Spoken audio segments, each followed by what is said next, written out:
around and upside down and laugh when he's conquered it one. That's what the BC Rain Red Raiders are trying to do tonight, but it'll be one tall task because Blount is poised to defend their Leopard's Den and remain undefeated this season. 6A Region 1 action is headed your way as the Red Raiders and Leopards go head-to-head for the MCPSS High School Football Game of the Week. Good evening and thanks for joining us. I'm Al Whedon along with Corey LeBounty. Down on the sidelines we have Kimberly Dunn. Corey, could this be a trap game for Blount tonight? Well, if you're Coach Lev Holly, that's exactly what you're preaching to your team. One game at a time, taking care and focusing on these Red Raiders and what's at hand. A 6A Region 1 matchup that every game matters in 6A Region 1. You're right about that. We just saw last week Daphne got a win over Spanish Fort, but due to an ineligible player, they had to forfeit that win. So every win is critical in 6A Region 1. I like to call it the toughest region in the state, Corey. I really think it is. I mean, you look at 1 year ago, Saraland was in the state championship game out of this region, and Spanish Fort has dominated this region for so long as well. But Blount definitely wants to be a player in 6A Region 1. You're right about that. Let's take it down to the field and check in with Kimberly Dunn. That's right, guys. We are here with week 3, and both of these teams are ready to prove and from the first 2 weeks of this season and put what they have learned into action tonight. But before we get to any of the action, we're going to talk about the weather a little bit. It's feeling good down here right now. There's a slight breeze. Right now it's 88 degrees, and as the night goes on, it's just going to gradually get cooler and cooler, going all the way down to 80 degrees at 10 o'clock. It's going to stay sunny and clear with no chance of rain. So the only thing these guys have to worry about is maybe that humidity and some of the heat.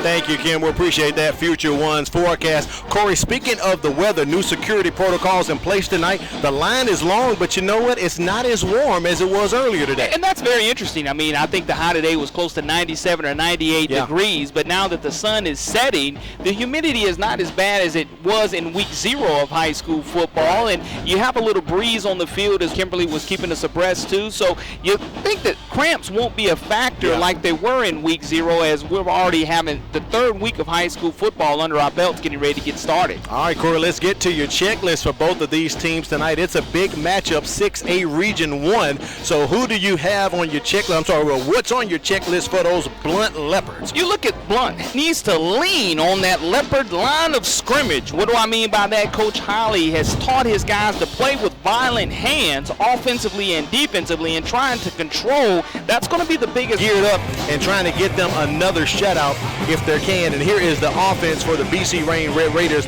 Just talking about him, Jacoby Fowler, 62% completion percentage. Young man, he's a senior. He's doing pretty well. And Tyler Mixon averaging 8.5 yards a carry for the Red Raiders, kind of leading them right now. Their offensive line, 263 across the front, Corey. So keep your eyes out for Valdry Howard, the wide receiver, and also DJ Harton. He'll be doing some special teams duties as well tonight, Corey. It's going to be very important for the senior quarterback, Jacoby Fowler, to take care of the football. He can't force any throws, and he has to play with a lot of poise, and that's going to be a difference maker. When you have Jacoby Fowler under center, he just, again, you just have to see him mature throughout this game and make great decisions with the football and not give himself and hurt his team. You look at Tyler Mixon, the 5'5", 206 junior running back for the BC Rain Red Raiders. We'll get an opportunity to call his name a lot tonight. I've known since I was in 4th grade that I was going to be a teacher. I really just truly enjoy coming to work every day and working with different sets of kids and just watching them grow and learn. I couldn't see myself doing anything other than teaching children, being a part of children's lives, being able to inspire them in a way that some people just aren't able to do. And to know that every day is a new day, a new opportunity to make a difference in the child's life means everything to me.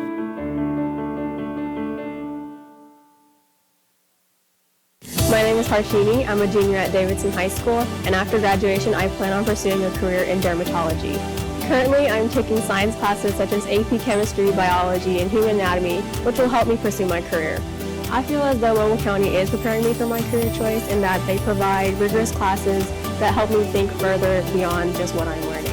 I'm Harshini Cannon, a junior at Davidson High School, and I'm learning today so I can be a leader tomorrow.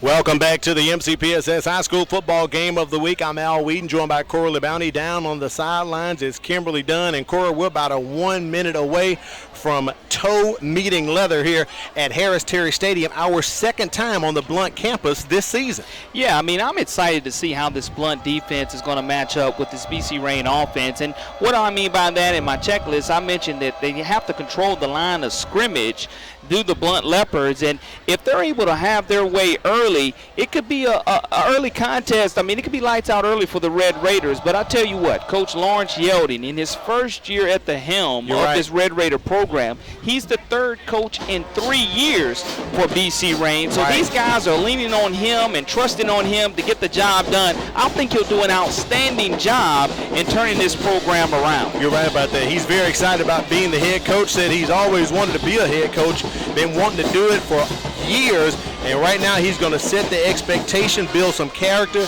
and communicate with the players. Long-time assistant over at Daphne, so he's quite familiar with 6A Region 1, Corey. Yeah, I mean, this field is in immaculate condition. We know a couple of weeks ago it got its first true field test with the Viger Wolves coming over here in the Battle of Pritchard, but again, the field's not sloppy. It has not been raining a lot, so it's going to be equal turf or equal footing for both teams to where they don't have to worry about slipping and as such. You know, when the mud puddles come and the rain's coming to Mobile, Alabama, it creates kind of bad situations when you're playing on the grass and not turf. But tonight, perfect playing conditions for high school football. Last week at Lab, we saw your good buddy, the Turf Monster, come up and bite a couple guys a few times. That is field turf at Lab, but this is natural grass here at Harris Terry Stadium, or where we rather say Ludgood Field is natural grass here at Blount High School. There's the Red Raiders running onto the field. Good shot right there of Coach Lev Holly as he is excited, and he's doing pretty good so far, Corey. 2-0 on the season as the Blount Leopards come into the night defending their home territory, trying to stay undefeated. 1 year ago, being 5-5 and missing the playoffs again in this toughest region to me in 6A and all of 6A, they don't want to fall short this year, and they want to get started early and often here defending against this Red Raider offense. Blount won the toss. They deferred to the second half, so they'll be kicking off to BC Rain. Back for them, Javante Dortch and Desmond Peters. And handling the kicking duties tonight, down in the depth chart, quarterback LaMarcus Brown. So he is out here ready to put his foot into the pigskin as we are seconds away from kickoff for week 3 of the MCPSS High School Football Game of the Week.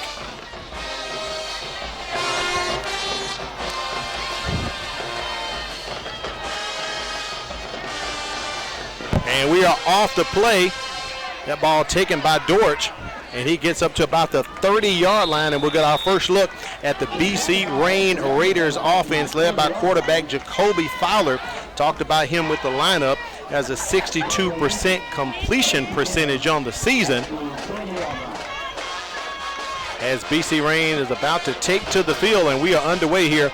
Ball sitting squarely on the 30-yard line, Corey. Right on their own 30-yard line. Pretty good field position to start the game, and a decent return by Dortch, and it gives the opportunity for the Red Raiders to try to get positive yardage on first down early here in tonight's contest. As opposed to the first week, Blount tonight coming out with white bottoms and a purple top. They were all purple in week 1 for the Battle of Pritchard. Receivers at the top and the bottom for BC Rain as they look to the sideline. Play clock down to 0 seconds. Corey, I wonder if that was the actual, if they actually gave it a full 40. We shall see. It looks like we have a penalty already. So that is delay a game against BC Rain. So not the way to start off tonight. Pushback 5 already.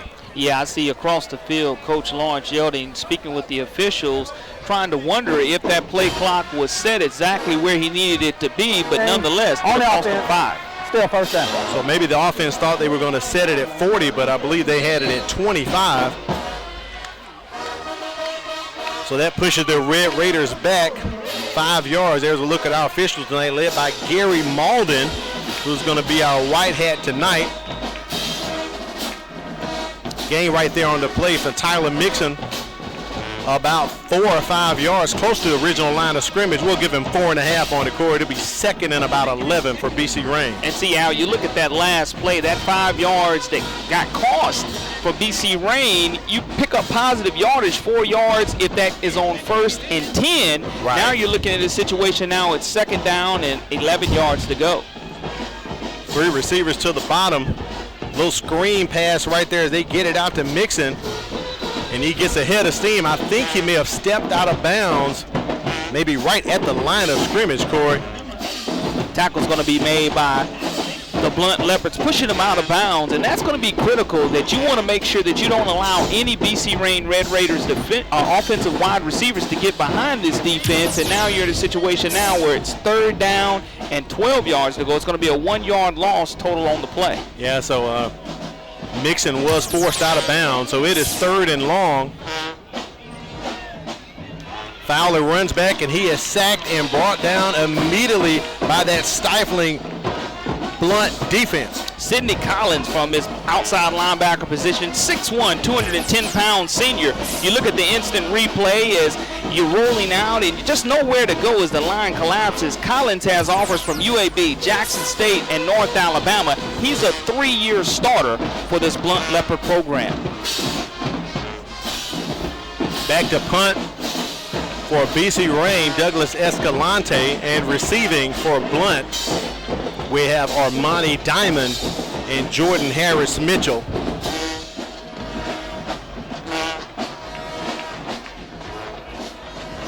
BC Rain close to another possible delay of game, and the flag comes out, Corey. That's the 2nd delay of game in this first series. Yeah, you just have to be frustrated. Well, just before the flag came out, Coach Yeldon did call the timeout, so that does save a 5 yards right there. Yeah, the good thing is he does save the 5 yards, but the bad thing is it's 4th down and close to 16 yards to go for the Red Raiders. Take a look at our officials for tonight. We just mentioned them a second ago. Gary Malden leading the crew as the head referee tonight. Gene Adams, Willie Gaston, Chase Childers, Ron Davis, Kim Garun, and Mike Grimes. And yes, Corey, that is our buddy from back in the day, former Alabama player Willie Gaston on the field. He's going to get some exercise tonight, Corey. Yeah, that's the thing. I mean, you never want to lose your love for the game. Yeah. If you can continue to participate and give back, that's a great way to do it. So Coach Yeldon saves the 5 yards, but he has to burn a timeout.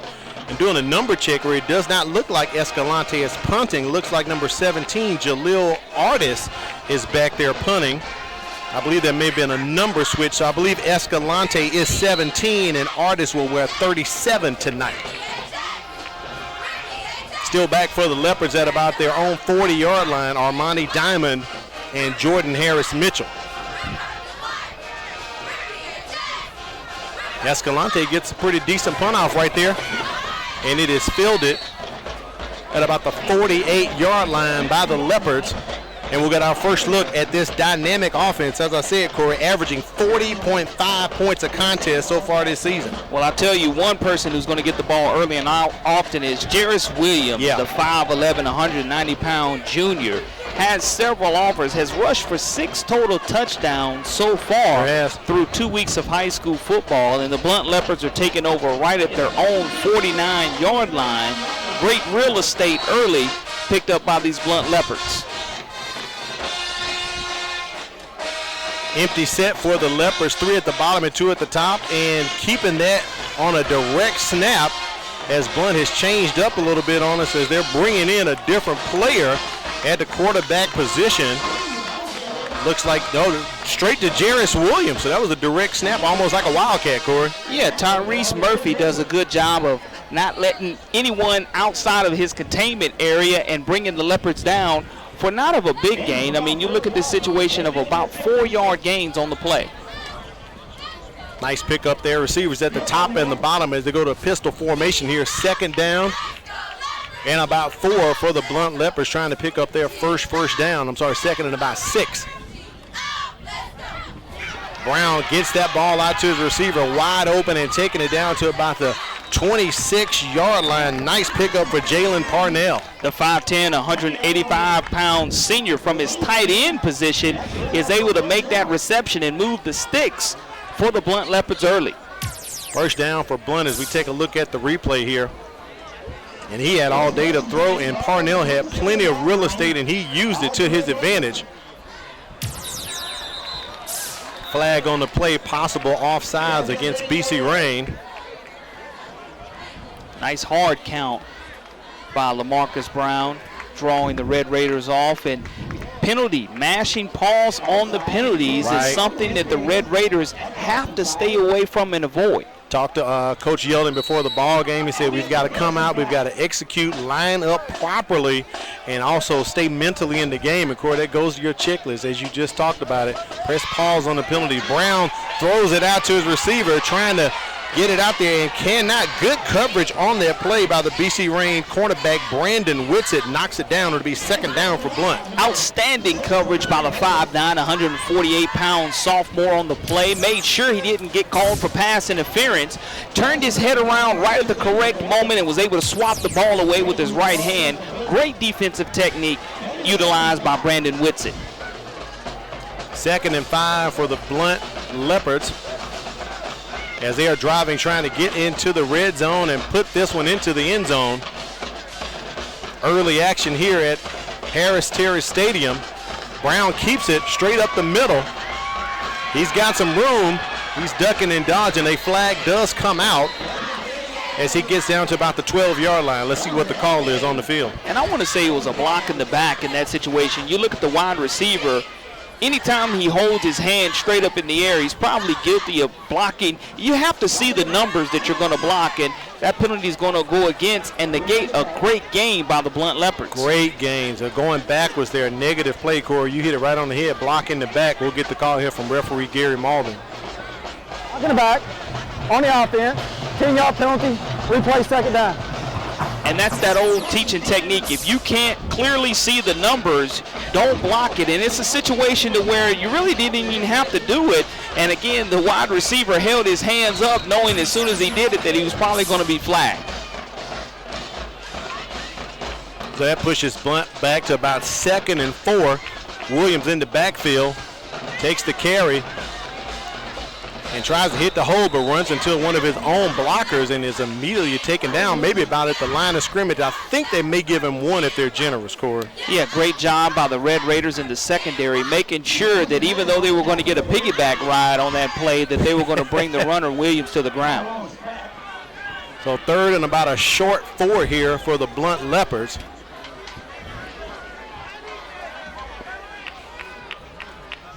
Fake the handoff to Williams. Brown is rolling out, going to keep it. He's got plenty of room. Gets some real estate as he gets up to about the 10-yard line, picks up the first down, and Blount is in the red zone trying to score. Stop made by Demetrius Harden. A great open field tackle as you look at the quarterback scramble by Brown on the play. He decides to cut back against the grain, and it's just him in the goal line, and Harden is able to trip him up at the last moment, but the Leopards are able to pick up a first down. Brown with the carry up the middle, and Corey, he hits pay dirt for a 10-yard run. Blount on the board early. Touchdown by Jarris Williams. And I do believe that Blount drive started on their own 49-yard line. So you're looking at a nice sustained drive here. 6:13 remaining in the first quarter on that opening drive. Williams, we said we'd be calling his name a lot. Look at the shiftiness. Finds a hole and decides to cut back and sees nothing but green grass in front of him. Leaves the defenders trying to grab at his jersey, but not before he crosses that goal line for 6. LaMarcus Brown still handling kicking duties as he's on for the PAT.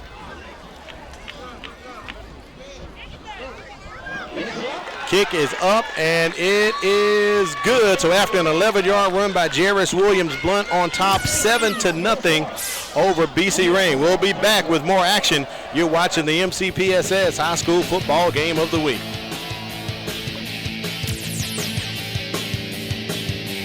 Your host of Homeroom. Will you join us as we talk with the students, teachers, and staff about all of the great things happening in our schools?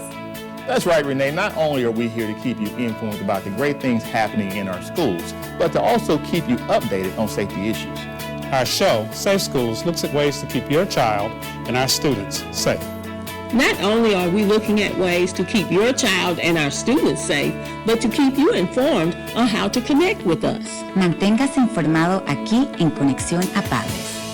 And we also score big from pre-K to high school with MCPSS athletics. And then Inside Education puts it all together for you, showing you the ins and outs about news and events taking place across the Mobile County Public School District. We do this to keep you informed.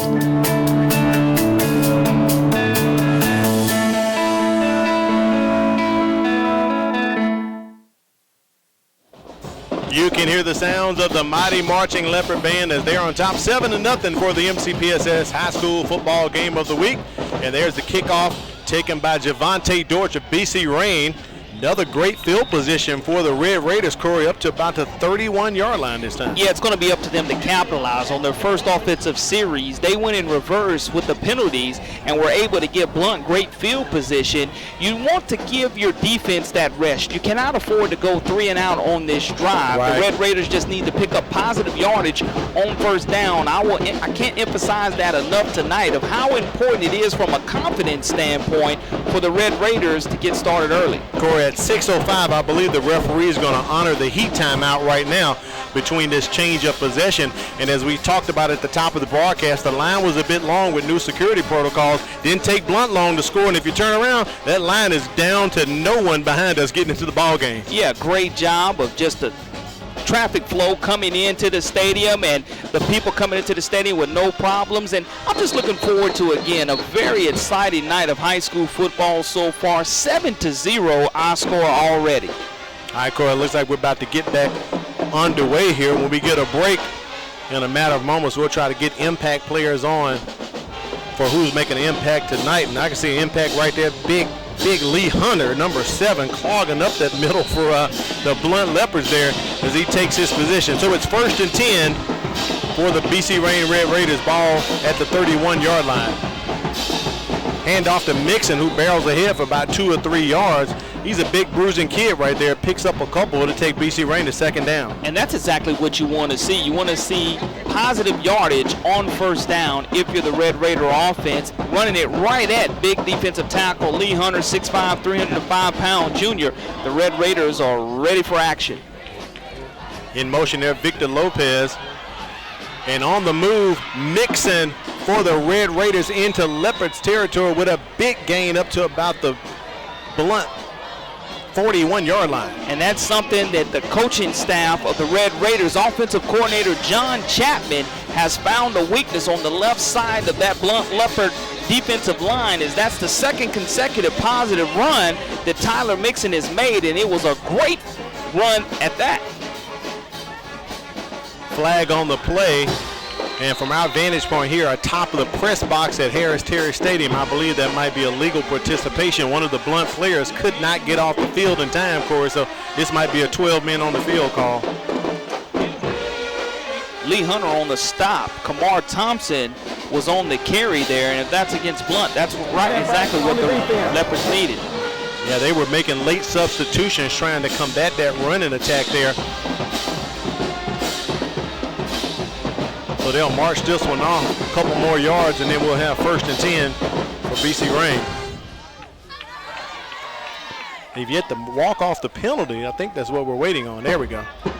And now that's a situation to where this second drive of the Red Raiders is totally opposite of their first offensive series. On the defense, 5-yard penalty, still 1st down. All right, we're back to action now. So ball sitting at about 36-yard line, be 1st and 10 for BC Rain as they are trying to get on the board here and notch this ball game back up.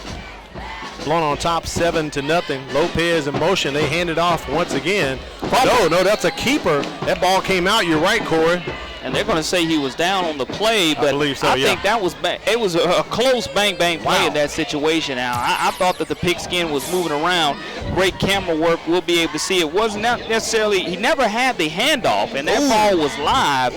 And the Red Raiders were able to get away with one right there. As we said in week 1, Corey, we do not have instant replay here at Blount. They had a call against Viger in the game that was a clear fumble. So Blount has decided to take a timeout. While we got a break, let's take a look at your impact players if we can get them up for Blount. They are the home team. Here we go, Corey. The impact players for Blount, offensive lineman Connor Howard. Big fella, he was the Crichton Optimist Club Player of the Week in week number 0, along with Lee Hunter, the junior defensive tackle, rated one of the top in the 2021 class in the entire nation. Yeah. He'll be in the backfield early and often if this Red Raider offensive line doesn't have an opportunity to double team him. Well, the Red Raiders making a difference. Tyler Mixon, we've seen him on this drive. Yep. The 5'5", 206-pound junior make a difference. He can hit the hole hard. He's low and compact. And LaRon Williams, the senior linebacker for the Red Raiders, will be calling his name a lot tonight also. Sure will. Leading tackler for the Red Raiders so far. So it'll be second down here for BC Rain. Coach Holly called the timeout, talked to his troops, maybe wanted to get them together. As we can see on that replay, that would have been a recovery for Blount if they had instant replay, in my opinion. So it'll be second down and about 9 yards. Lopez in motion.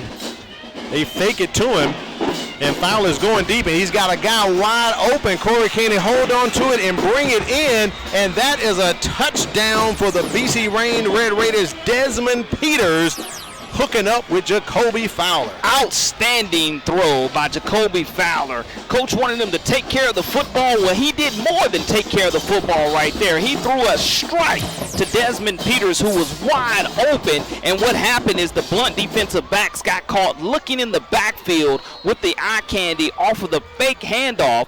And then there was no defensive backs anywhere to be found. A nice touchdown throw and a nice momentum-gaining score for the Red Raiders of BC Rain. 36-yard pitch and catch from Fowler to Peters. Escalante on for the PAT. That kick is up. And we are tied 7-7 for the MCPSS High School Football Game of the Week. Let's go to the sidelines, check in with Kimberly Dunn. It's like you said at the beginning, these guys are having a level playing field, and it's happening again. Both of these teams now have a score of 7. And so I talked to the coaches before the game to kind of get what their headspace was. And these coaches have a lot of respect for each other and a lot of respect for each other's teams. A lot of the goals that they have set for tonight are exactly the same, and that is to avoid mistakes and make progress. And so we're seeing that early on from both of these teams already, so let's see if they can keep it up. Kimberly, BC Rain overcoming early minimal stake score with those penalties, and they've come out and put some points on the board. Yeah, that's a situation to where that's exactly what the doctor ordered for the BC Rain Red Raiders. You go 3 and out on your first offensive series, right. Then you turn around and you get a lot of positive plays. Fowler with the strike on that throw, again, is just what the offense needed for the Red Raiders, giving your defense an opportunity to rest. Let's see how the Leopards respond now offensively. Yeah, you're right about that. BC Rain is holding tight right now. They've notched this ball game back up, and we're going to take it back down to the field, and we'll get our first look at Blount's returning crew for them as they're sitting back waiting for the kickoff. Back to receive Armani Diamond, Jordan Harris Mitchell. I'm sorry, I forgot. BC Rain did punt earlier, of course, so it's our second time looking at the return crew for the Leopards. Escalante teeing it up and kicking it off. Pretty decent kick, but it's going to go out of bounds, so let's see if Coach Holly will take the penalty or make them re-kick that. Situation where Blount coaching staff, head coach Lev Holly, will have an opportunity to decide what he wants to do with it. Either have them to re-kick or take the yardage. I think they're going to take the yardage. I believe, let's see here. They've made the signal down on the field.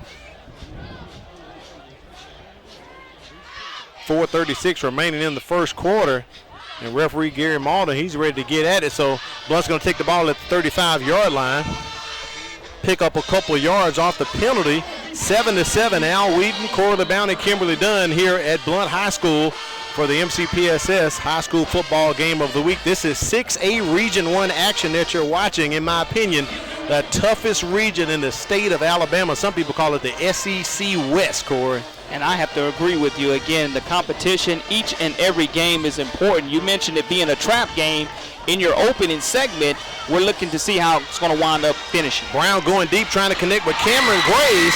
We had a little pushing back and forth there, so let's see what this call is going to be. That was a 50-50 ball. We have 2 flags on the play, one at the line of scrimmage, and there's going to be a pass interference call as well. I do believe the offensive wide receiver did push off, but I think there's going to be a hold at the line of scrimmage possibly there, and you can see the hold on number 23 as he's rushing the passer, and then again the wide receiver does a good job.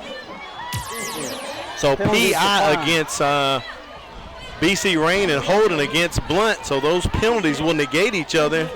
And Corey, as I like to say, we'll get a mulligan and get a do-over. Yeah, we'll do it all again, but what a great catch by the Blount wide receiver on that play. And you have to credit LaMarcus Brown by putting that ball on the money, giving his wide receiver an opportunity to stay in play. Pass interference on the defense. Penalties offset, still first down. All right, so we'll get a do-over. It'll be 1st and 10 for the Leopards. The key thing about this game, Corey, is I like to say these are the 2 6A schools that the Mobile County Public School System have, so they're going head-to-head. Every other school in 6A is outside of our area, so this is a big weekend for 6A. There's a lot of big ball games being played tonight. MCPSS football at its best here at Harris Terry Stadium. Williams lined up behind Brown. Brown going to keep it, and he's going to follow the blocking of Williams. Picks up about 6 or 7 yards, taking Blount to 2nd down. Having an opportunity with that run-pass option, whether to hand it off to your running back, Jairus Williams, or go ahead and keep it. Either way, it was going to be a positive yardage situation for the Leopards, and it's a big game, and it's enough to pick up probably close to 6 yards for the Blount Leopards. Take a look at some of the scores last week's action. We know McGill and Murphy played on the Thursday night. Davidson got the win over Bryant. It was Williamson over LaFleur. Fairhope over Mary Montgomery, 17-0. Satsuma over Rain last week, 42-6. Citronelle picks up their 2nd win of the season. And Theodore was over Baker last week. Of course, you know Blount undefeated as they beat Robertsdale on the road last week. And we have a flag. Looks like a possible offsides. Yeah, it looks like they're going to say offsides BC Rain. And that's a situation to where if it is offsides on BC Rain, that you're looking right at the football. You really have to understand where you are in location. It's one thing to jump off of a hard count by the quarterback, but just lining up offsides, that's one of those penalties that'll drive defensive coordinator Greg Smith nuts. For the penalty, first down. So result of the penalty is a first down. Blount moving the ball up to the 46-yard line as they approach the midfield stripe. 4 minutes, about 4:05 remaining here in the first quarter. Pretty good contest we have so far, notched up 7-7. 3 receivers at the top for the Leopards. They hand it off to Jairus Brown, and he hits the hole and picks up a lot, maybe 8 or 9, but he keeps running. Red Raiders thought he was down, but he kept running. Coach is telling him to keep running. They haven't heard a whistle yet, and there's the whistle finally, Corey. That was a really weird play. And that's a situation that you want to play until you do hear a whistle. You don't want to assume that Jairus Williams was down on the play, possibly be able to take a look at that and get a review. It might have been an inadvertent whistle blown by one of the officials, but they're going to talk about it and discuss how they want to deal with it and see what they're going to deem the runner down. But here it is, Williams right up the gut of the Red Raiders. He's spinning, and he lands on top Corey, of the defensive player, and he is not down. So that was probably an inadvertent whistle by the officials, and it would have been another touchdown right there. Our truck doing a wonderful job, and you can see that Williams is on top of the BC Rain Red Raider defender, never touching the ground, having the wherewithal to keep his hands and showing great balance. He was tugged on by the BC Rain Red Raider defender, and now the referees are trying to figure out where they want to mark the runner down. Corey, I'm not trying to dig into anybody's pocket, but I'm going to say if the receipts came back pretty good from all the tailgating that Blount had a couple weeks ago, Coach Holland might want to talk to the Alumni Association about getting some instant replay here. Without question, that would be a red flag on the play, meaning that it would be up for review, and you see all the officials huddling together, but there is also a flag on the play. It is a flag right on the at the 36-yard line, so it would be interesting to see what the flag is all about, as well as the officials again are huddling up and talking about it. And we do have the benefit of instant replay here. We do. But again, Blount has the ability to purchase the replay system so the officials can use it also. We got no flag. Inverted whistle. There it is, Corey. So, and I will Gary tell Malden's going to come over and explain this to Coach Holly.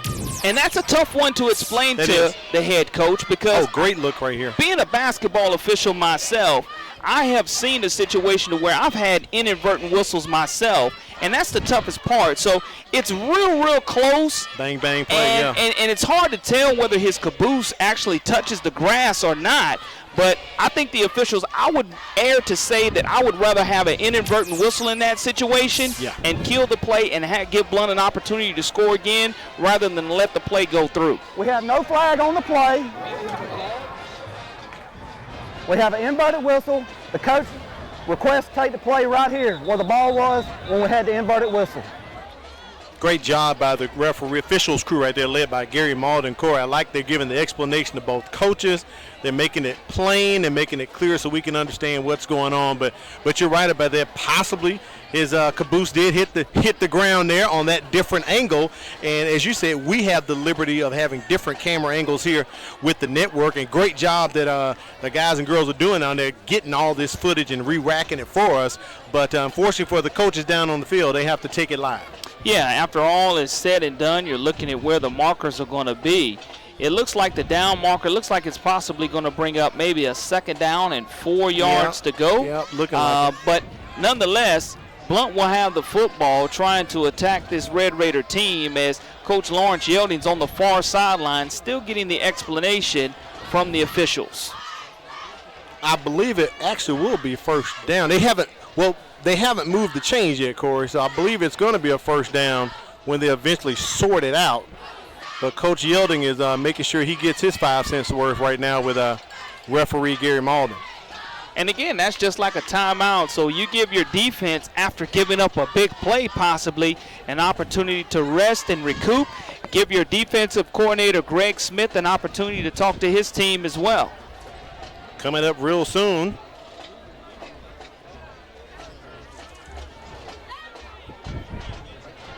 Coming up real soon in October. Get ready. Time to take a look at the school day calendar. October 14th, Teacher Workday. There will be no classes, so if you have your device out or your calendar nearby, make sure you write that down or jot it down in your device. October 14th, Teacher Workday on your school day calendar. The MCPSS, learning today and leading tomorrow. So I believe we're back to play now, Corey. The chains are moving, so it'll be 1st and 10 for the Leopards at the 40-yard line of BC Rain. And again, I wouldn't be surprised if the Leopards go right back to that running game. Right. They had a lot of success on that last play, gashing the Red Raiders right up the middle. They're stacked as if they're going to do it. Cameron Gray's in motion. They fake the jet sweep, and they give a little counter handoff to Jarris Williams. And look at him just rushing up to the 30, maybe 29-yard line, maybe the 31-yard line of BC Rain. Close to another first down. Anytime that the running back can get into that second level of the defense, you know the offensive line is getting the type of push that they need. And again, when you have the shiftiness and the great cutback ability of Jarris Williams, he's going to make positive yardage out of a no-gain situation. Second down and inches to go for the Leopards. Williams has run for over 300 yards so far on the season, and he is really doing it, continuing to add to his 13 yards a rush, a ball game. Brown's going to just keep that one. They gave Blount the first down there, Corey, so that's first and about 3, so it'll be second down for Blount now. They respotted the change in that situation to where now it's going to bring up a second down and probably 7 yards to go for the Leopards, as they did on that last play, give him enough for that first down.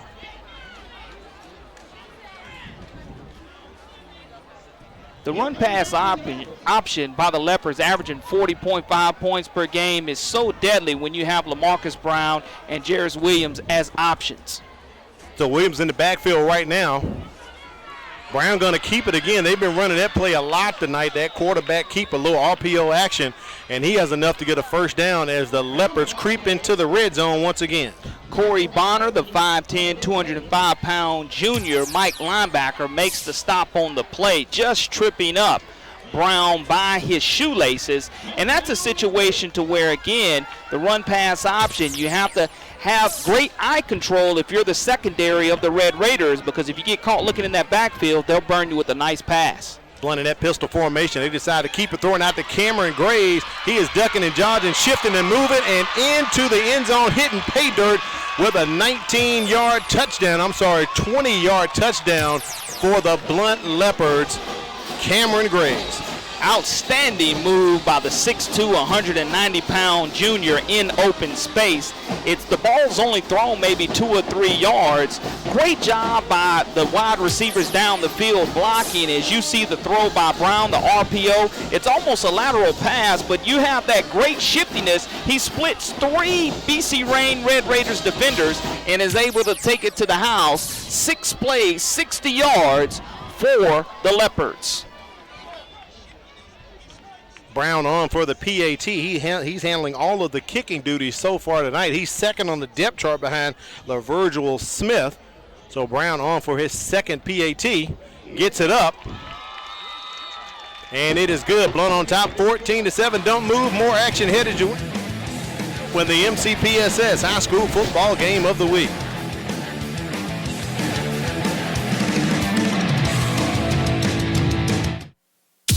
Want to find out which Mobile County High School is right for you? Join us on Tuesday, September 24th from 4:30 to 6:30 p.m. at the USA Mitchell Center for our Signature Academy Showcase. The event is open to all 7th and 8th graders and parents. Representatives from all 12 high schools will be on hand to talk about our academies. Whether it's aviation, engineering, or healthcare, there's hundreds of career options to choose from. So join us on Tuesday, September 24th for our Signature Academy Showcase. At Mobile County Public Schools, we are learning today, leading tomorrow. Gotta think Future Ones, where you can get team apparel and equipment from baseball to wrestling and all sports in between. Wear the future with Future Ones. Also, Firehouse Subs. Enjoy more subs and save more lives. Thanks to Jim and Susie Sherman over at the Greenlight Road location, Corey. They took care of us, and a portion of every sub goes to help public safety information. So thanks to Jim and Susie Sherman for taking care of us with the Firehouse Subs tonight. Yum, yum, yum. Without question, I know the crew and myself, and you really enjoyed those Firehouse Subs, so thank you very much. Those Leopards fans enjoyed that 60-yard drive, resulting in another touchdown. Flag on the play after that kickoff.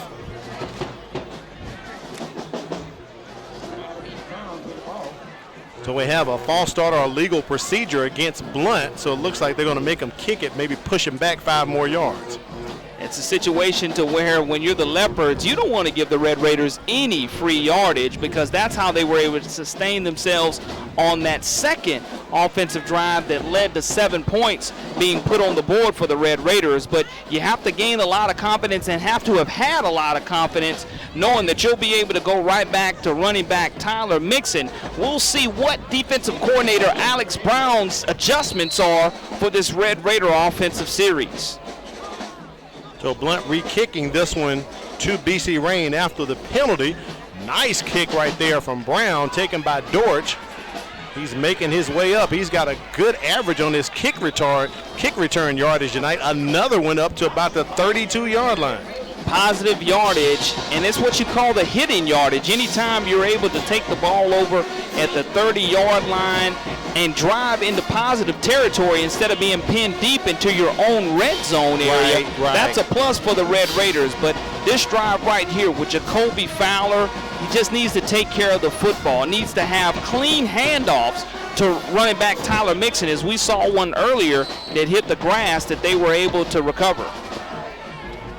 Shane Lockett here on the near side at the 30-yard line. They're going to hand it off to Mixon, and he just kind of bulls his way through and then runs into a wall for maybe about a 2-yard gain. Second down for BC Rain. Yeah, that's a fairly large wall, Al. That's defensive tackle Lee Hunter at 6'5", 300 pounds. My goodness. You're not going to be able to avoid him anytime in the trenches.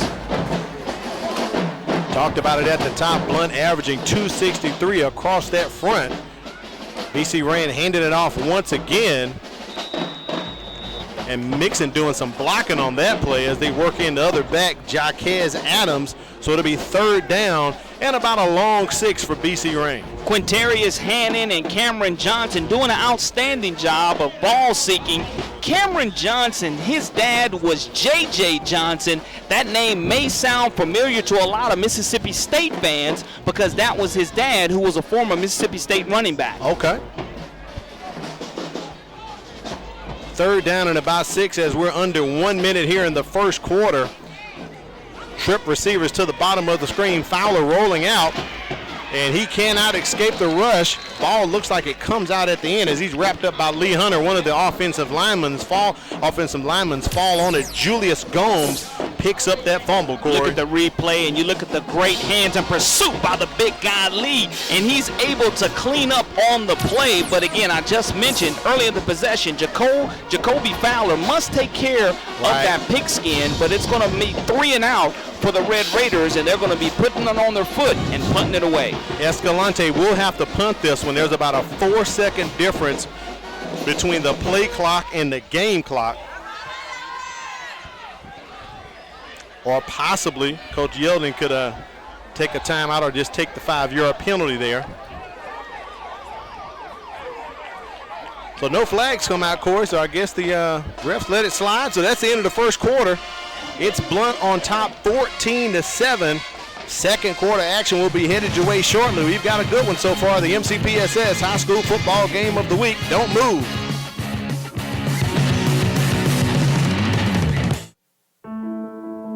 A teacher is one of the biggest investors in a community.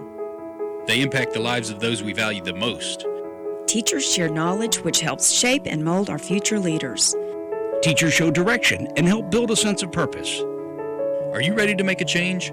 For more information on teaching opportunities, teacher incentives, or to apply with the Mobile County Public Schools, log on to www.mcpss.com. From birth up until school age, he was a fast developer, fast learner. He was always a happy person. Every time you seen him, he had a smile on his face. The day I lost my son, I got that phone call. It was like my whole world just stopped. All I wanted to do was see my son, and I wasn't able to see my son until I had to go to the funeral homes. I think that was one of the hardest things that a parent has to do. To find out what's happening in Mobile County Public Schools, from school news to weather alerts, follow us on Facebook, Twitter, Instagram, or our website, mcpssthewire.com. Mobile County Public Schools, learning today, leading tomorrow. Blount leading right now 14-7 on top of BC Rain. This is 6A Region 1 action. These are the only 2 6A schools in the Mobile County Public School system, Corey. So as you said, we're featuring the best of the best right here in 6A tonight at Harris Terry Stadium. Yeah, it's a big-time matchup. If you're looking at a situation to where it's 2 of MCPSS's only 6A opponents playing one another, each and every game is huge. Right. And you don't want to get caught looking at the scoreboard or looking to next week's opponent, but the Red Raiders were able to get on that board. Now they're going to have to really try to stop this Blount Leopard offense who scored on their last possession. Escalante back to punt. Receiving for Blount is Armani Diamond and Jordan Harris Mitchell. Escalante decides to fake it, little rugby fake, and he is on the move, Corey. Brought down, not enough for the first down. Coach Yelding taking a risk there. Special teams coach Frank Good Jr., they discussed it on the timeout, and they decide to go for the fake, and here it is coming straight into your living room, or if you're on your device watching it right there, Escalante on the move, but not enough to get the first down. And again, it's just the team speed of the Blount Leopards. It was a gamble that did not pay off for the Red Raiders, and now the Blount Leopards will take over in the Red Raider territory. Last week, LaFleur and Williamson, we saw Coach Chris Raymond call 2 fake punts. One was deep in his own territory, but they executed both of them and kept the ball. But right there, BC Rain not able to take that risk and come out on top. So it's Blount, first down and 10. Ball at the BC Rain Raiders 37-yard line. Brown looking to air it out. They're going for the kill shot early right here.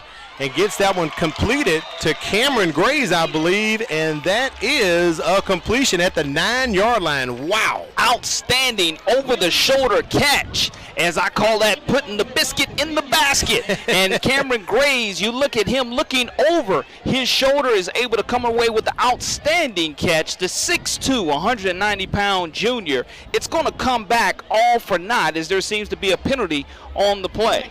I don't see a flag anywhere. Oh, but they're going to say he it stepped out of bounds. So that would be, Let's see. Would that be illegal touching then? Well, he didn't run out of bounds before he caught it, I don't believe, Corey. Still an outstanding catch, so apparently nonetheless. incomplete, so it'll be 2nd and 10, no penalty, but wow, that pass does not count, so 2nd and 10 for Blount. Gray's in motion on the jet sweep, they give it to him, and he takes the pigskin up to about the 31-yard line. 3rd down for the Leopards coming up, about 3rd and about 4. I like how they rewarded him. He came away with a huge catch that was negated, so we're going to go with the little touch pop pass to Cameron Grays and try to get him around the end for some positive yardage for the Leopards, but it's going to bring up 3rd down and probably 4 yards to go for Blount.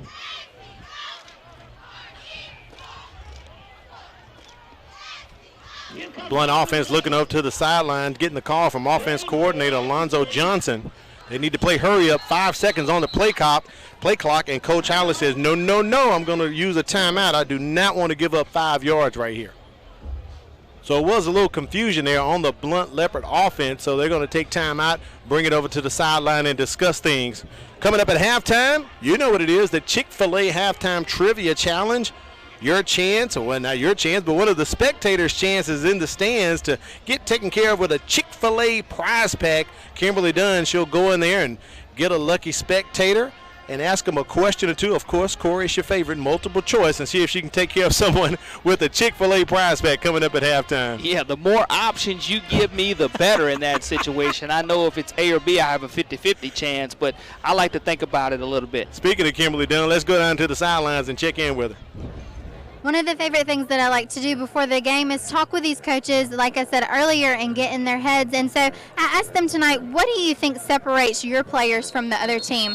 And because they respect each other so much, they didn't really want to say much. But they did say, as far as the Blount Leopards, they said that they are hungry to win.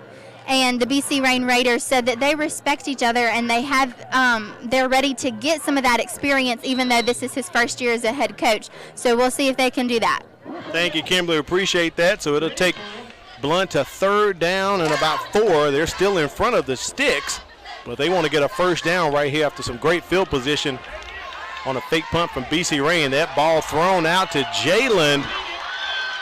That is a completion out to Jalen Parnell for Blount. And that's a 1st down into the red zone, Corey. 5'10", 185-pound senior. The 2nd time tonight we've mentioned his name being a weapon, but he just does a wonderful job running his route across the sidelines. Beautiful throw, beautiful catch. 1st and goal for the Leopards. Ball sitting at about the 5-yard line. I think we have an idea who this one might go to when they hand it off. And let's just see. Blount trying to punch it into the end zone here. They hand it off to Jarris Williams.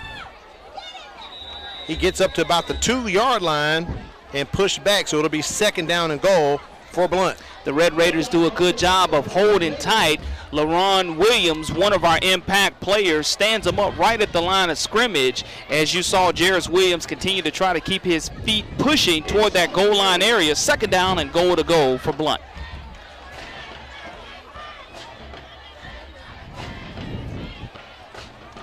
Ty Smith lined up in his fullback position, more so in a halfback slot right there, providing some blocking for the Leopards. Let's see if they go back to Williams. They're going to let Brown keep it, and he goes into the end zone for 2 yards on the quarterback keeper. It is a touchdown for the Blount Leopards.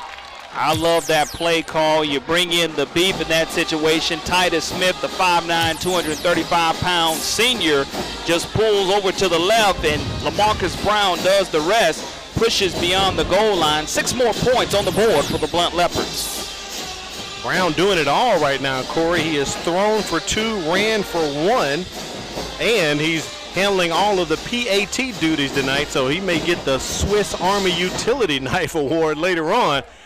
Great job so far for LaMarcus Brown, the junior quarterback for Blount. I don't know if that was a fake or a botched attempt, but the try is no good, so the score is 20-7. That drive, 4 plays, 31 yards for the Blount Leopards, set up on the short field off of the faked punt opportunity for the Red Raiders, and it kind of backfired in that situation as the Leopards were able to capitalize and put 6 points on the board. Kimberly Dunn talked about both of these coaches right here. They're pretty familiar with each other. Lawrence Yelding, he's been an assistant over 20 years, a graduate of Fairhope High School. This is his first coaching job. Surprising to know, what's that one thing? He loves to shop, Corey, so nothing wrong with that. Across the field, Lev Holly in his 5th year at Blount, a graduate of Jackson High School. You can see his hobbies right there. And look at the coaches influenced by Kerry Stevenson, Terry Curtis, and Danny Hayes. So these two young men going head-to-head, 6A Region 1, Lawrence Yelding and Lev Holly right here at Harris Terry Stadium. These guys are quite familiar with each other, Corey. I believe they may be fraternity brothers as well. Yeah, in that situation, you're looking at these guys who know each other, respect each other in between the lines, and the teams are out here fighting hard. 20-7 is our score so far. A critical drive for the BC Rain Red Raiders coming up as they were able to capitalize on their second offensive drive. So far, this last drive didn't go the way Coach Yelding wanted it to. All right, the ball taken by BC Rain at about the 22, but they're going backwards on that. Not a good move by DJ Harden right there. I thought he was going to let it go out of bounds, Corey, but he decided to pick it up. But Blount pushes him back, and this will be BC Rain's worst field position starting at the 25, which isn't bad. They've just started at the 30, 31, and 32 earlier tonight, but right now here's the 1st and 10 at the 25-yard line. Yeah, if you're the Red Raiders, offensive coordinator John Chapman has to dial up a great series here, and defensive coordinator Alex Brown is smelling blood in the water. He wants to get his offense back to football as quickly as possible, trying to hold the Red Raiders to 3 and out. Something Coach Holly talked about is trying to create turnovers. Right. The defense has yet to do so, so it's going to be imperative that the Red Raiders value and take care of the football and don't allow Blount to capitalize. On the keeper right there, Fowler gets some pretty good yardage on the play, maybe 7 or 8. Great first down run for BC Rain. Great athleticism shown by quarterback Jacoby Fowler. Again, 6 foot, 155-pound senior, able to pick up positive yardage on first down. So we'll give him credit with 8 yards right there on that run. I think we're going to see a lot of ball control right now. They're going to hand it off to the big back, Tyler Mixon.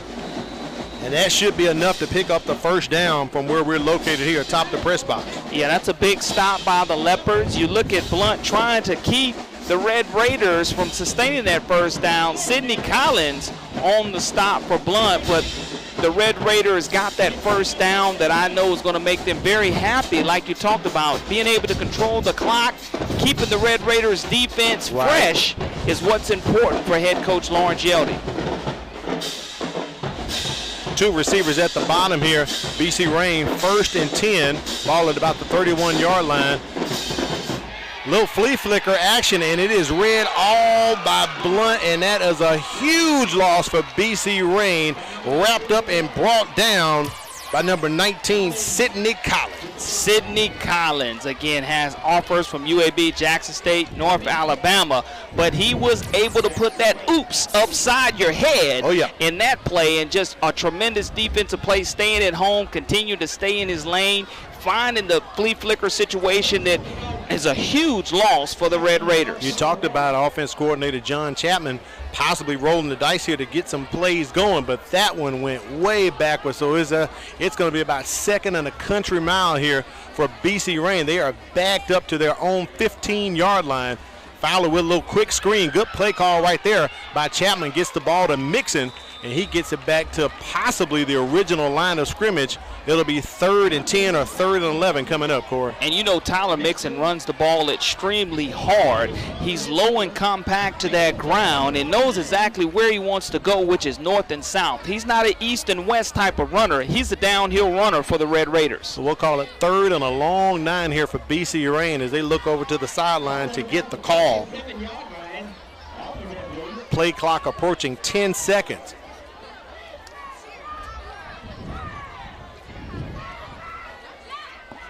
Trips to the top, little quick out, and BC Rain completes it, but that is not going to be enough for the first down. It'll take the Red Raiders to 4th down and about 5 yards to go. Armani Diamond, the 6', 175-pound junior, doing a good job from his cornerback position. Again, the Red Raiders probably 4 yards short of picking up the first down, so they're going to have to put it on their foot with 6:52 remaining here in the second quarter. Escalante on to punt for the 3rd time tonight. The last time he was out, he did not punt. They actually faked it, but I think based on the situation down and distance, we will get a punt right here, and Escalante gets it off.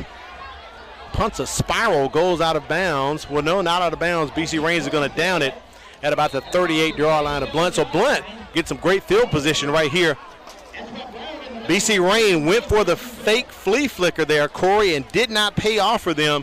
And Blount's going to be rewarded with some good field position, taking over at 6:31 remaining in the first half. Offensive coordinator Alonzo Johnson, with the ball being located probably right at the 37-yard line, can call his shots. You saw LaMarcus Brown go deep to Cameron Graves a couple of plays ago when they had the football. So now you have the opportunity with this run-pass option to go ahead and set up Jarris Williams with some type of draw, or go ahead and pulling the ball down and throwing a strike to one of your streaking wide receivers.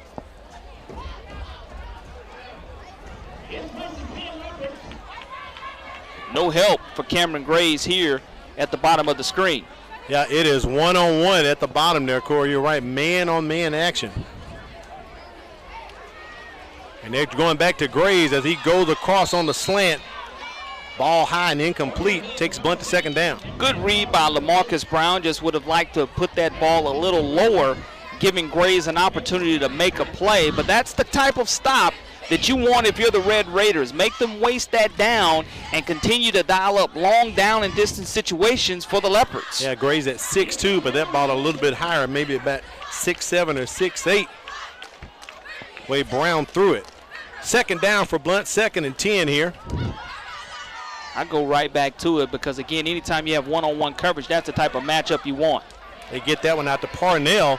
He gets his grasp on his footing, takes it past the midfield stripe up to about the 43-yard line. It's going to be a first down for Blount as they are in Red Raiders territory. Stopped by number 1, Javante Dorich, the 5'11", 154-pound senior on the play, but positive yardage gained by the Leopards here as we're approaching our heat timeout.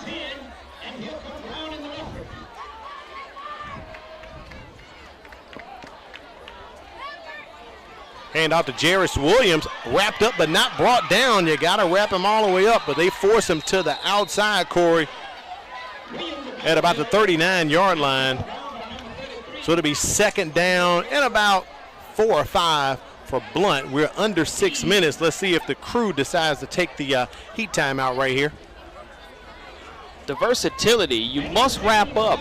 If BC Rain wraps up right there, you're going to have him for a loss in the backfield, but he's able to show the type of strength and bounce off of the Red Raider defenders and get positive yardage. And there's the call from referee Gary Malden. So we're going to take a heat timeout right here at 5:57. You're watching the MCPSS High School Football Game of the Week. Don't move.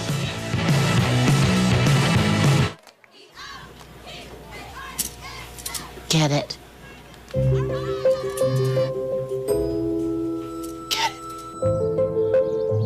Get it. Get it. Get it.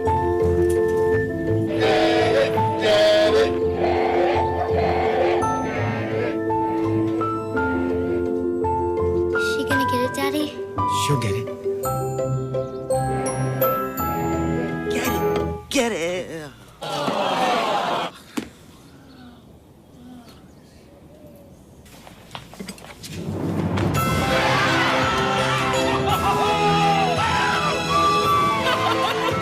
When you bring home a Goodwill find, you give your whole town a reason to celebrate because you're also funding local job training and placement programs in tech, healthcare, and more.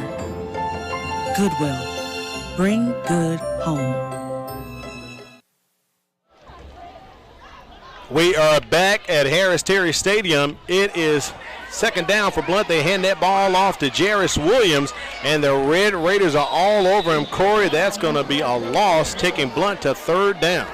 Kewan Gully, the 5'8", 202-pound senior will linebacker, does a great job of holding on to Jarris Williams and making sure that no gain was going to be established on the play. Now it looks like it's going to bring him third down and 7 yards to go for Blount. So a loss on that play for the Leopards as they get it together. We talked about it early in the broadcast. Coach Yelden wants to play a 4-2-5 defense, so he's going to switch periodically between that and the 4-3. Blitz on right now, and they're going to try to take advantage of the one-on-one matchup.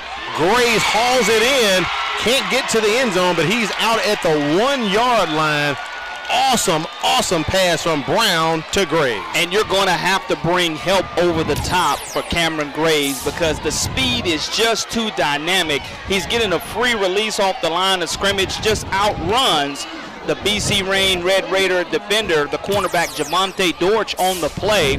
Bring it up now, first down and goal to go for Blount from the 1 yard line. And Graves has an advantage over Dortch by about 3 or 4 inches there, Corey, as well, so you could see it as they were running down. So Blount right there ready to punch it in, trying to hit pay dirt once again at the 4:58 mark here in the second quarter. Brown decides to keep it, does a little helicopter move as he is hit, and he is in for the touchdown. 2 yard, I guess we'll call it about a 2 yard touchdown run there for Brown.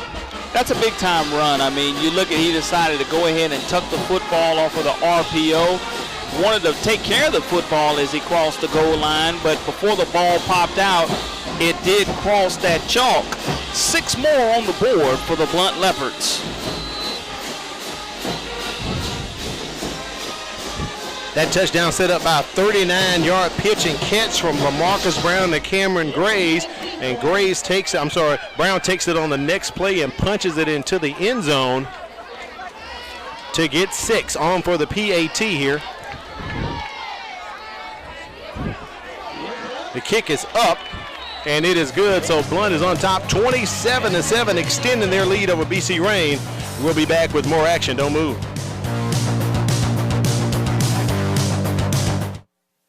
At Mobile County Public Schools, we believe it starts with us. That's why we offer Signature Academies. Hello, I'm Jordan Clark, and I'm in the Health Service Academy at John L. LaFleur Magnet High School.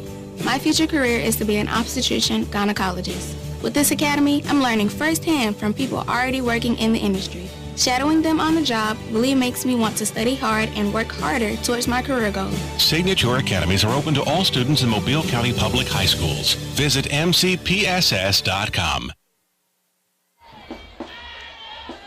Join the Mobile County Public Schools security team as they take an inside look at school safety and talk to local law enforcement agencies to discuss the safety of your child while at school. That's Safe Schools right here on the MCPSS TV network. We appreciate you joining us tonight.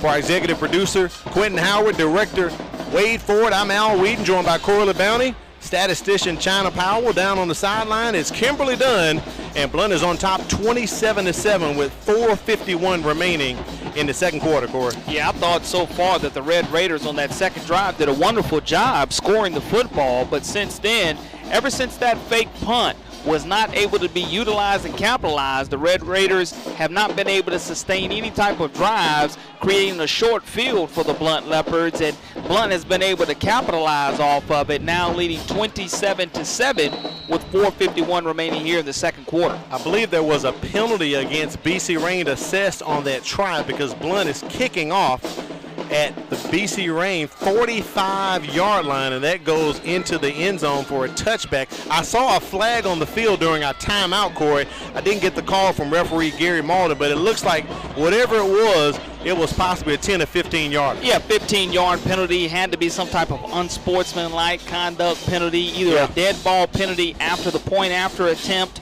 or some type of play that was scored after the touchdown. But you don't like to give away that free yardage, and it's going to put BC Reign in a situation to where right here trailing 27-7, you have to have a great offensive series. You would like to see the offense give the defense an opportunity to catch its breath right here on this particular drive.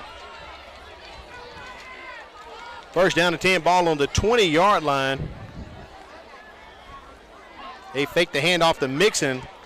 Little quick out. That pass is incomplete. Cannot get the pass complete, so it'll be second down and 10 as the score starts to come in on the MCPSS scoreboard.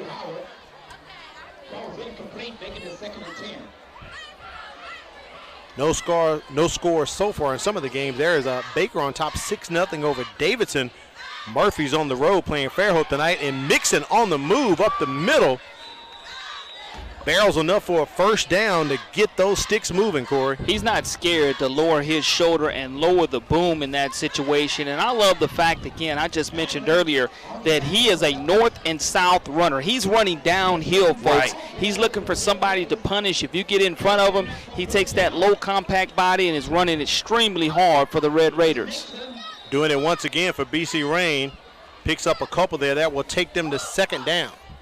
Quintarius Hannon, the 5'8", 185-pound sophomore, from his outside linebacker position on the stop. But this is exactly what the Red Raiders needed right here. A little offensive punch, a little confidence booster trying to go into the half. Fowler keeping it on second down, picks up a couple, tries a reverse field, but no. Blount's not having it. Looks like there's a Leopard player down right about the 46, 47-yard line. See if we can get a number on him. Looks like number 15, I believe, Corey, for Blount. Armani Diamond. Right, Armani Diamond, one of the cornerbacks for them. Also is punt returner, kick returner as well.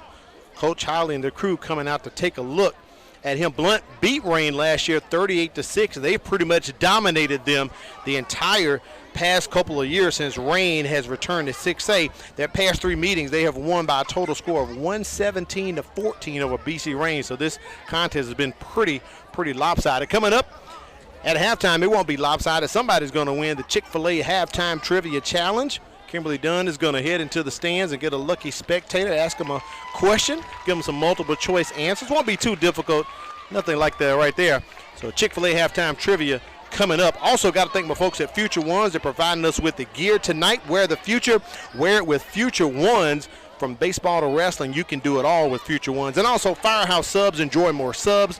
Save more lives. A portion of subs purchased go to the Firehouse Subs Public Safety Foundation that provides life-saving equipment to first responders. So thanks to Jim and Susie Sherman at the Greenlight Road location and Corey LeBounty. Thank you for stopping by the Greenlight Road location to pick up the Firehouse Sub, sir. No question about it. Love to eat here, and the crew, you're hungry, you want to feed them. No better place to do it than Firehouse Subs. There's Diamond coming off the field in his own power, so that's always a good look there. They'll give him a rest. Maybe we probably won't see him anymore in the second half with 3:58 remaining here, Corey. And if you're the BC Reign Red Raiders, you lost 38-6 1 year ago to Blount, and now you're in a situation to where you're only trailing 27-7 with a nice drive upcoming.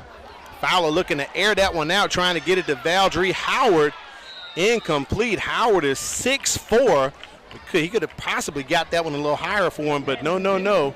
The Blount secondary says you're not going to have it, so it'll be fourth down for the Red Raiders. Blount doing a good job. That's Jordan Harris Mitchell on the defensive stop coming up and doing a great job of making sure that he knocked that ball away from the bigger wide receiver. But here's a big down coming up. 4th down for the Red Raiders.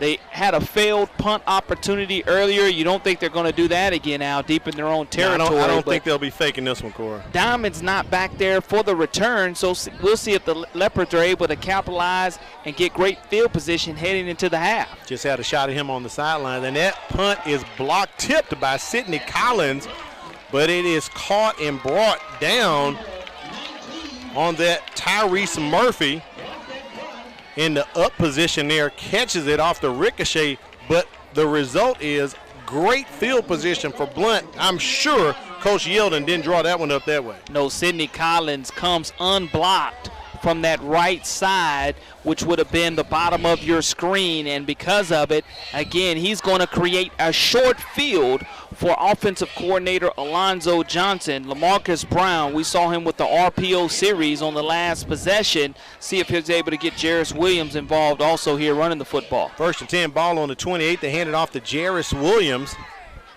Williams has scored once tonight. We haven't called his name too much, Corey. Surprisingly, tonight has been more so the LaMarcus Brown show, and also in the air for the Leopards as opposed to running the ball through Jarris Williams. Yeah, if you're the Blount Leopards, what you want to do is just patiently and methodically march your way down on this short field. If BC Rain's unable to make the tackle, you capitalize and utilize, but bell cow now would be Williams. Hand it off to Williams, just like Corey LeBound said, and he fumbles it. And Johnny on the spot for BC Rain, picking that ball up. DJ Harden, Mr. Opportunity in the right place at the right time. And the thing that I love is the fact that Blount feels like their family. The first person to greet him on his way off of the field was his big defensive lineman and his brother on the team. All of them are brothers, but Lee Hunter said, "Don't worry about it, big fella. I'll get the ball back for you." We're able to try to come away with another stop, but you look at Williams, hits the hole, is able to get the first down, but great job of the Red Raiders poking it away at the last moment, and it looks like that was number 4, if I'm not mistaken, for the Red Raiders. Tyrese Murphy. Punching it out for BC Rain. So Johnny on the spot, DJ Harden picks up that fumble. So 3:05, Rain gets the ball back, and they're going to try to get on the move and get some yardage as they get going, picking up a couple for them. Desmond Peters, maybe 1 or 2. Possibly 2 or 3 there, so it'll take BC Rain to 2nd down. Jamar Booker, the inside linebacker, 6'1", 205-pound senior, will get credit for that stop. Let's check in with Kimberly Dunn. She's got an update on the injured player for Blount.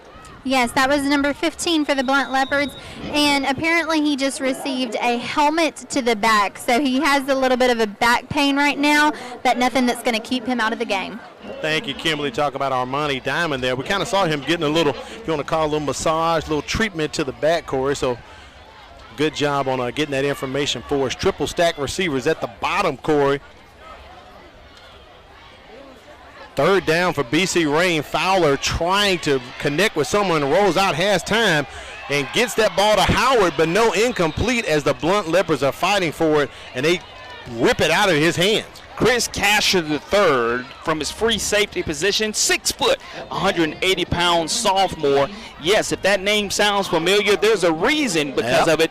Chris Casher, Davidson Faith Academy, went on to play in the CFL, currently playing in the CFL. This is his younger brother getting the job done from his free safety position. So big move right there from Casher to break that up because Howard would have had enough for the 1st down. And on to punt again, Douglas Escalante lining up at the 39-yard line. I'm sorry, the 41-yard line. For Blount is Jordan Harris Mitchell ready to receive. And once again, Collins in Escalante's face.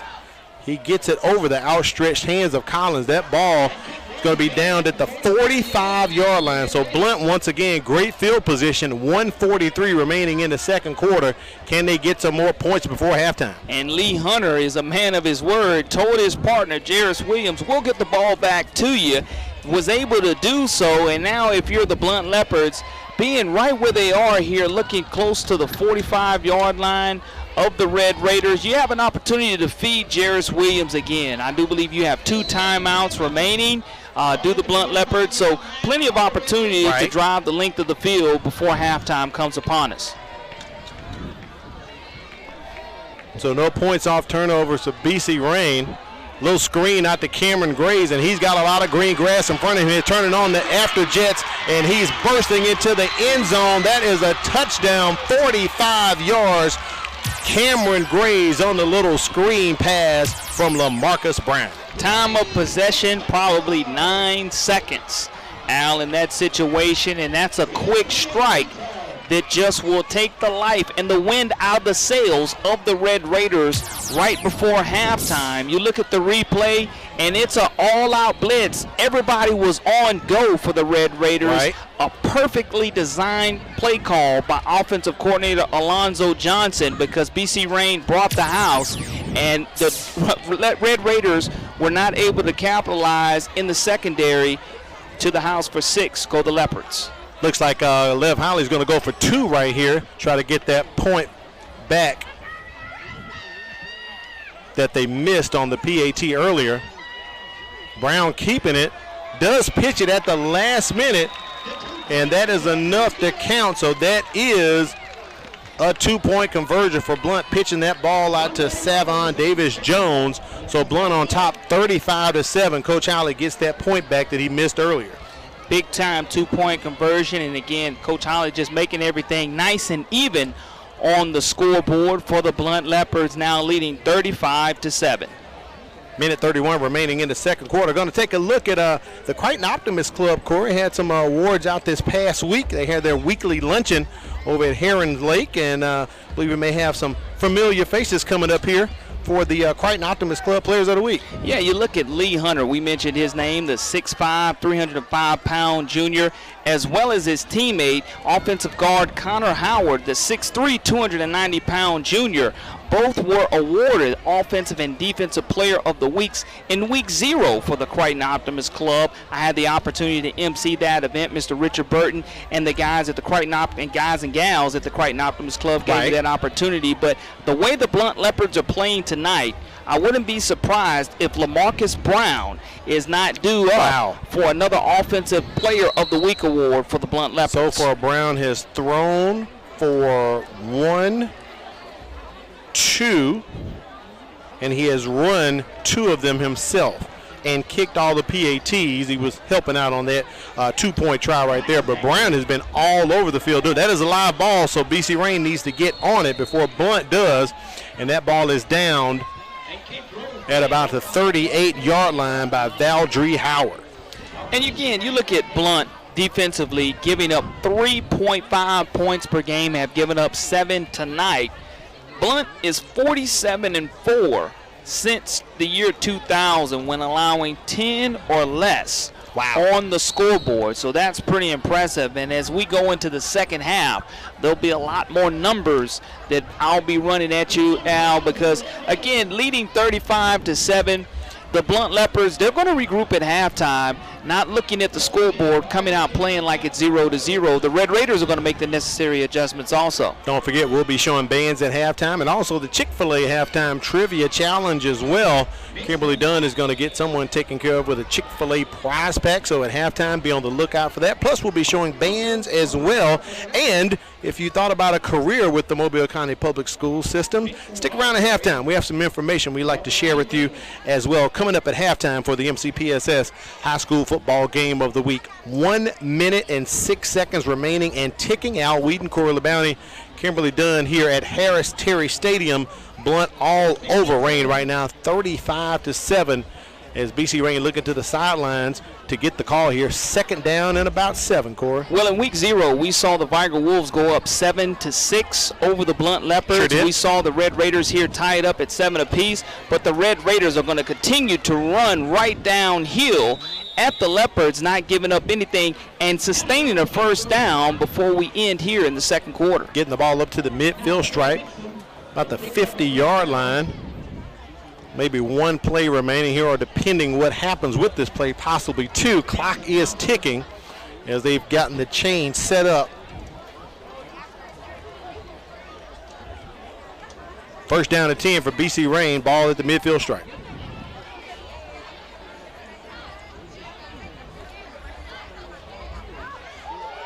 Handing off up the middle and met by a brick wall. I'm sorry, that's Lee Hunter, Corey. He makes his presence known each and every game, and he plays with such a high motor. If he ever turns it off, I feel sorry for the opponent, but as long as he's on the field, he's going to give it all he can get, and he gave a lot on that particular tackle. Yeah, Kamar Thompson from his halfback position ran right into Mr. Hunter. So Coach Yeldon calls timeout with 12.4 seconds remaining here in the second quarter. Here's a look at that replay, Corey.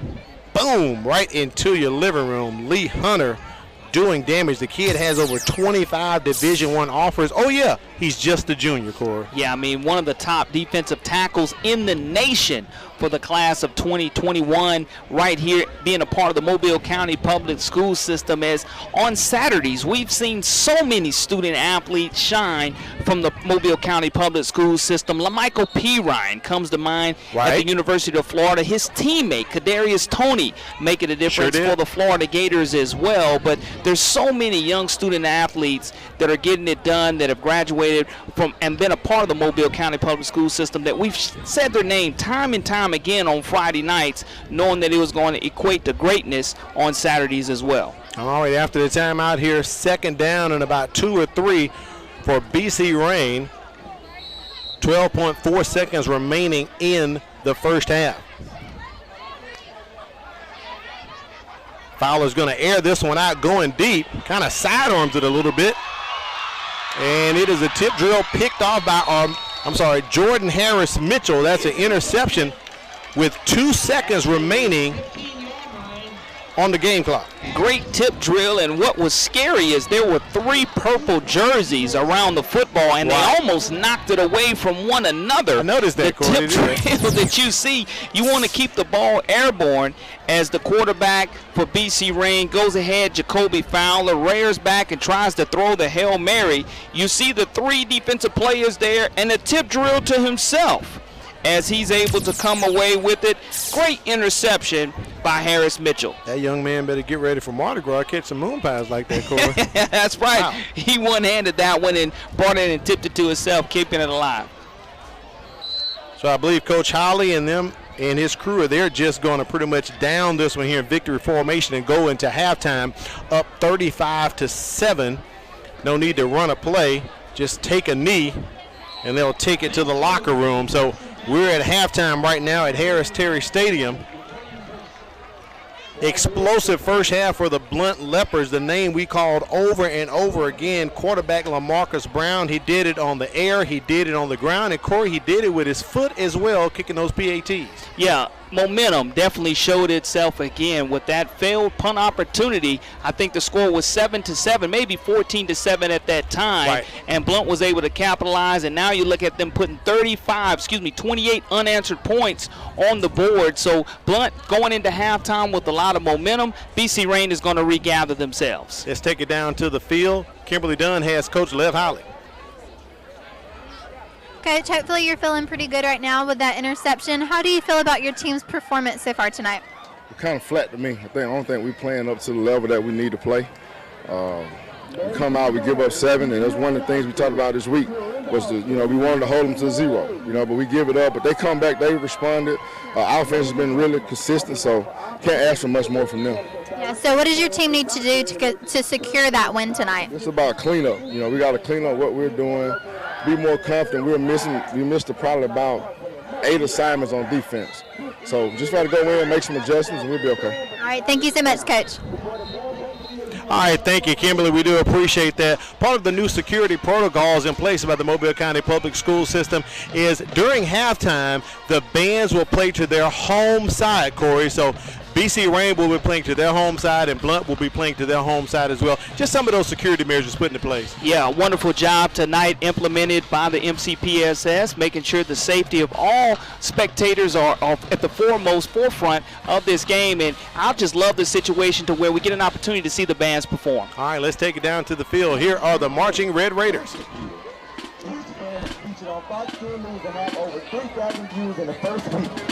The Raiders. Red Band has received straight superior rating at the district evaluation. The Raiders. Preacher Band was the winner of the Alabama State University Jamboree. We got it. The Raiders. Prepare will not play the traditional feature by new edition entitled Can You Stand Alone?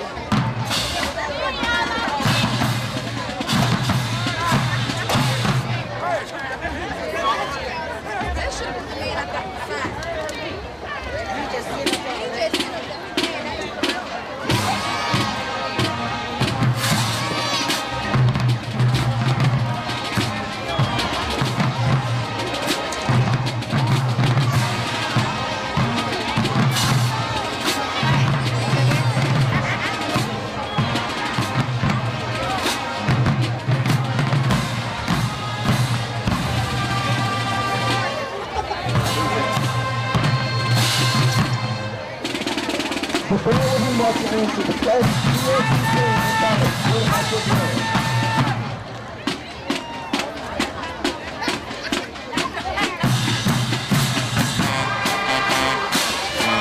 we have our legendary play line, top of the play line, a little more. So I thank you, ladies and lords.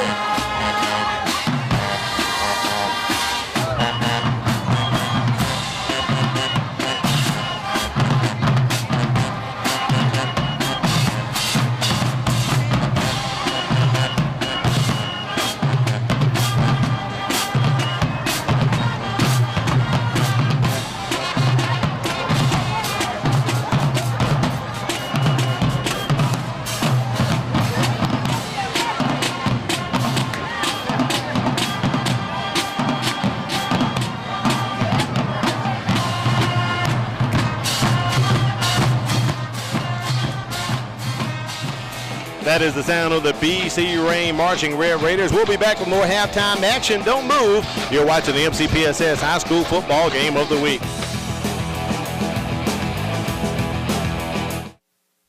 Want to find out which Mobile County High School is right for you? Join us on Tuesday, September 24th from 4:30 to 6:30 p.m. at the USA Mitchell Center for our Signature Academy Showcase.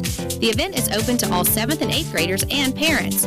Representatives from all 12 high schools will be on hand to talk about our academies. Whether it's aviation, engineering, or healthcare, there's hundreds of career options to choose from. So join us on Tuesday, September 24th for our Signature Academy Showcase. At Mobile County Public Schools, we are learning today, leading tomorrow. When it comes to getting your child through school, at times it can be overwhelming. What school to choose, what classes to take, how to apply for college. To help answer these questions and more, we would like to invite you to join us on Parent Connect as we take an in-depth look at some of the issues and concerns you may have about your child's education. So get connected with Parent Connect, weekly right here on the MCPSS TV network. Each month, more than 90 guns are reported stolen from unlocked vehicles, creating the potential of serious injury or death. Lock it up. Many violent acts and crimes are committed with stolen guns. Lock it up. According to ATF, stolen guns pose a substantial threat to public safety. Lock it up. Be responsible. Take time to record your handgun serial number and secure it from thieves. Lock it up. Lock it up for me. I believe my child's school is probably one of the best ones I could have picked in Mobile. She's in the PACE program. The teachers are phenomenal. The principal, couldn't ask for a better principal. The research that I had done myself, I believe the quality of education in Mobile County Public School System is excellent. For me and my child, I'm going to stick with the public school system. I think it's the way to go.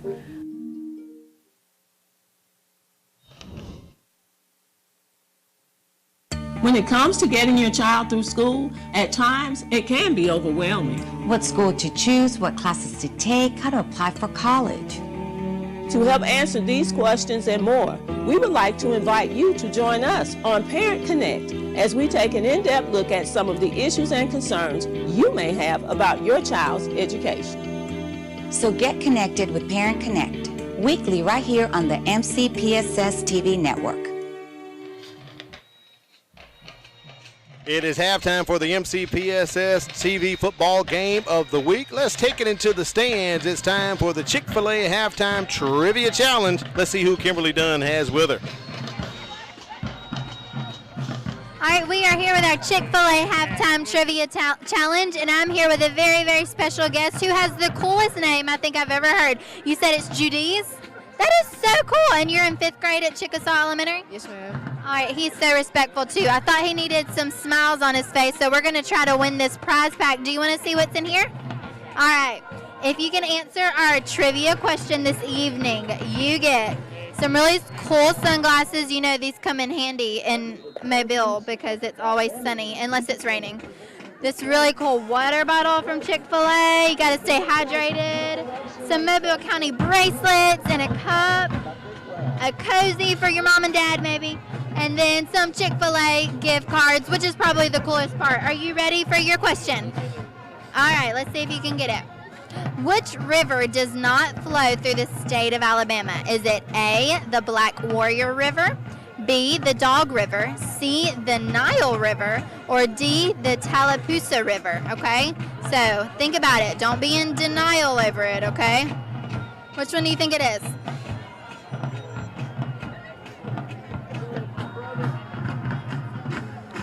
The Tallapoosa River. Not the Tallapoosa. Which one do you think? Nile River. The Nile River does not run through the state of Alabama. Good job, buddy. All right, you get this awesome prize pack. Thank you so much for taking time and talking with me. You're welcome. All right, thank you, Kimberly. We do appreciate the Chick-fil-A halftime trivia challenge. So are you ready to look for a career change or looking to make a change in a young person's life? Well, Mobile County Public Schools is looking for you. There are currently several openings for teachers to fill classroom vacancies, and there are multiple pathways making it easier than ever to become a teacher. Whether you have a calling or a desire to teach, there is room for you within Mobile County Public Schools. We now introduce you to 2 teachers who would like to share their story.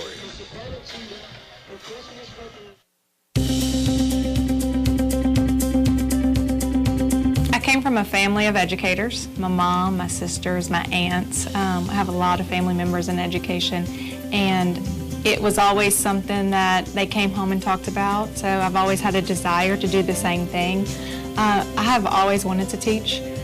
More importantly, I was an athlete and I wanted to coach, so that kind of put the nail on the head as far as, okay, this is what I want to do. I want to go work with young people, especially adolescents. I knew high school was the level that I really wanted to work with. Codons, every 3 letters on messenger art. With me being from out of town or out of state, Louisiana, coming into Mobile County, and I always felt at home. I feel like all the people in Baker and in Mobile County in general, the Human Resource Department, the whole transition coming in here was very warm and welcoming. I immediately felt like I was part of the family.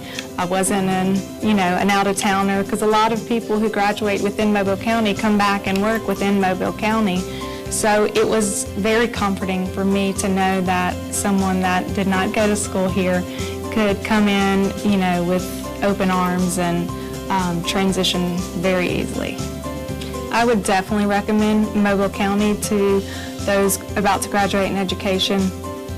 We have a very warm family atmosphere. We all work together.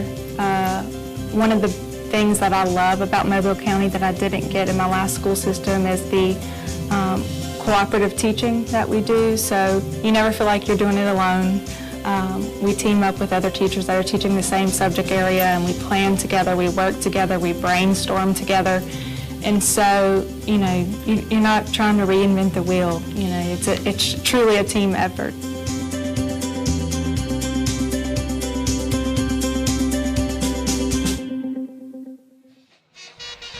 And that's just one story. For more information, head to mcpss.com. Let's take it down to the field. It is the mighty marching Leopards Band.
now present to you a classic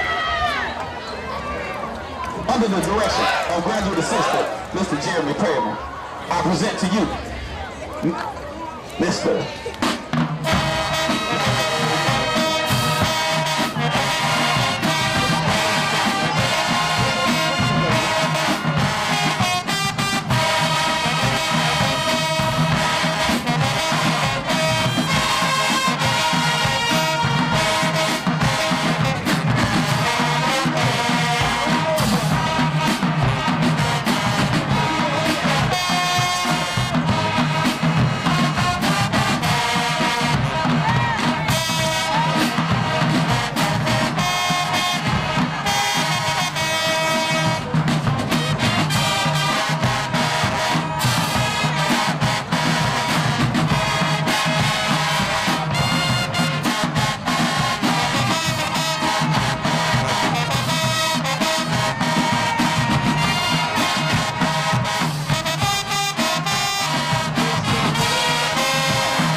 The mighty marching Leopards band wrapping up their halftime performance. We'll be back with first half stats and second half adjustments coming up. You're watching the MCPSS High School Football Game of the Week.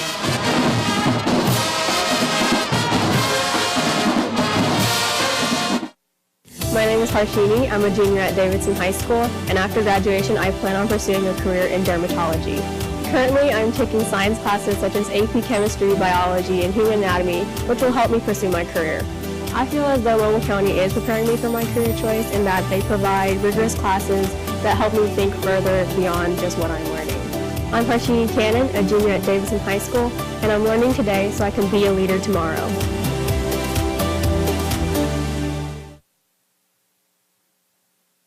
Great performance by both bands at halftime, but a great performance by those Blount Leopards in the first half.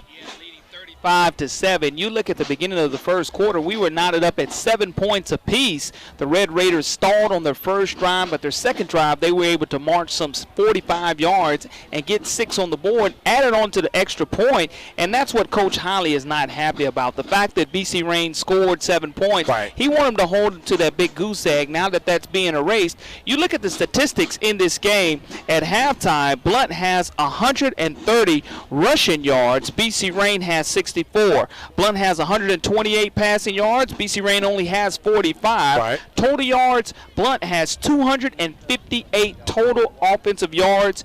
BC Rain has 109. The turnover situation, both teams have 1 apiece. The penalty yardage is something Lev Holly wants to clean up. 3 penalties for 25 yards, and the Red Raiders, something they wanted to mash pause on was those penalties. 5 penalties for 35 yards here in the first half. Corey, if you could talk about it, first half was all of Marcus Brown. He threw for 2 touchdowns, ran for 2 touchdowns. Jarris Williams, he got in on a score. Also, Cameron Grays, he had 2 touchdowns that he caught from LaMarcus Brown. And for BC Reigns, a 36-yard touchdown pass from Jacoby Fowler to Desmond Peters. So let's take it down to the field. Speaking of BC Reigns, Kimberly Dunn has Coach Lawrence Yelding.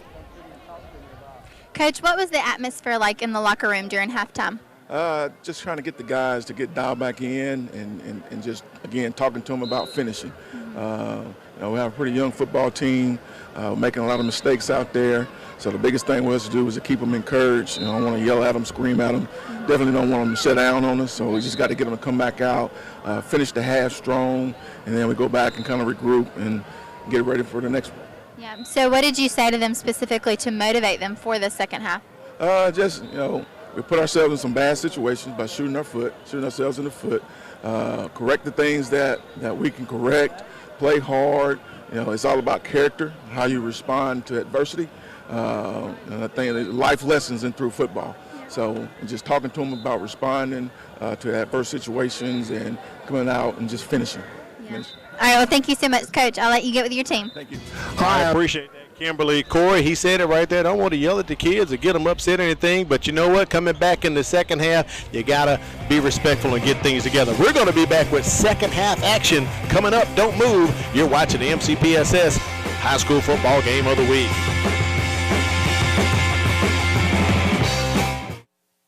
Hi, I'm Todd.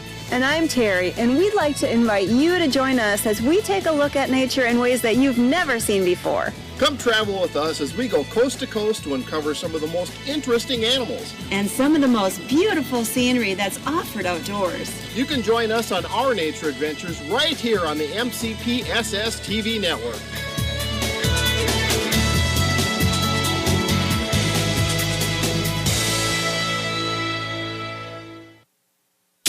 Want to find out which Mobile County High School is right for you? Join us on Tuesday, September 24th from 4:30 to 6:30 p.m. at the USA Mitchell Center for our Signature Academy Showcase. The event is open to all 7th and 8th graders and parents. Representatives from all 12 high schools will be on hand to talk about our academies. Whether it's aviation, engineering, or healthcare, there's hundreds of career options to choose from. So join us on Tuesday, September 24th for our Signature Academy Showcase. At Mobile County Public Schools, we are learning today, leading tomorrow. Welcome back to the MCPSS High School Football Game of the Week, Blount on top 35-7. Corey, second half adjustments, what would you say they would need to be for Blount tonight? If you're Blount, you want to clean up on the penalties, and you want to make sure that you're executing your offensive and defensive strategies. You want to make sure you're not missing tackles, missing assignments. I think that's going to be critical for the Blount Leopards to go ahead and prevail here in the second half. If you're the BC Reign Red Raiders, you're in a situation to where Coach just talked about it. Lawrence Yelding is shaping and molding and trying to transform and get a new process in place for this Red Raider program, and he's done a great job so far. Again, that being evident at Media Day, where the young men were wearing suits and ties and looking dressed to the nines, and it's all about changing that culture. Even though they're trailing 35-7 here at halftime, I guarantee there won't be any quit in this Red Raider program because of their head coach Lawrence Yelding and what he's trying to instill in these young men. You're right about that. Blount did win the coin toss early. They deferred, so they'll be receiving the second half kickoff. And let's take a look back there to see if Armani Diamond has returned back to the field. Corey, he went out sometime in the second quarter, had a possible injury there. So Jordan Harris Mitchell back for the Leopards. And Diamond is not back there with Jordan Harris Mitchell, so possibly he's still on the sideline. Hopefully he is okay. We'll see if we can get some further information. Escalante ready to kick it off with second half action headed your way here at Harris Terry Stadium. And soon as the ball is kicked off, whistle comes out, flag on the play. I believe it's going to be offsides on BC Reign on the kickoff. I believe you're right about that, Corey. So there's the call from referee Gary Molden. So that pushed the Red Raiders back about 5 yards. And it's a situation to where not the start that you want to start the second half. Don't want to give up any free yardage or lose any yardage that you may have gained on that kickoff. The Blount Leopards are looking for a big return in special teams, but more importantly, they want to control the turnover battle here in the second half. That's something I'm going to keep my eye on to see if Blount's able to force any turnovers. Trey Safford back there with Jordan Harris-Mitchell. Safford takes the ball about the 32-yard line, comes up the middle, and he's met by a couple of Red Raiders. So his progress stopped at about the 41 or 42-yard line. Great field position for the Blount Leopards as we start the second half. Yeah, and if you're Blount, offensive coordinator, again, Alonzo Johnson, we mentioned earlier, Blount comes in averaging 40.5 points per game through the first two contests. Is that they were able to shut out Robertsdale 1 week ago, and then again getting the huge win over Viger in the Battle of Pritchard in week number 0, but taking the ball over right here on their own 41-yard line, an opportunity to where there's no help, again, on the wide receiver, Cameron Graves. Officials timeout right here as Gary Malden's coming to the sideline, consulting with another one of the officials. Maybe there's a technical issue. They're looking down to the south end of the field, asking Coach Holly to come here for a second. They're going to discuss some things, Corey, so let them kind of work that out here at 11:52. And I believe you're right, the play clocks have different times. One has 40 seconds and one has 38 seconds. So they're trying to get that straightened out. Looks like they're possibly in sync now. They're doing a little test run. One's at 25, one's at 40. So they're consulting with both coaches. If they can't get them to work together, they have to keep that play clock down on the field. They will, and both clocks will be shut off if they're not able to synchronize both clocks, and it will be kept on the field if both play clocks are not in sync. So former coach Santee Gamble says it, the play clocks will be monitored down on the field, Corey, so we can't use that little crutch for us up here on top of the booth anymore. 1st and 10 for Blount. Brown stepping back, and he is sacked by the Red Raiders. They come in and pillage him and take him down for a loss, pushing Blount back about 6 or 7 yards. It'll be 2nd down and long for the Leopards. Kewan Gully, the will linebacker, 5'8", 202 pounds, makes himself known in a big loss for the Blount Leopards, but you can see exactly where LaMarcus Brown was looking to go. He wanted to go to Cameron Graves over the top, who was trying to receive his 3rd touchdown of the night, wasn't able to have enough time. The offensive line needed to give him maybe 3 more seconds to get that pass away, but that's not going to stop an offensive coordinator, Alonzo Johnson, from going right back to it. They fake the pass and the handoff, and Brown keeps it. And he catches the Red Raiders off guard and picks up about 8 or 9, possibly 10 on that run. Big run by LaMarcus Brown. Smart move by Brown, stepping out of bounds, not taking any contact. As Brandon Whitsitt, the cornerback, was coming up on the play, was able to force him out of bounds. But it's a situation to where, again, that run-pass option decided to fake the pass and pull it down. It was run all the way in LaMarcus Brown's mind. 3rd and 7 for the Leopards. Big play right here. Great field position Blount started off with. Can they capitalize and move the sticks here and keep the drive going? First possession of the 3rd quarter. Brown's airing it out to Parnell.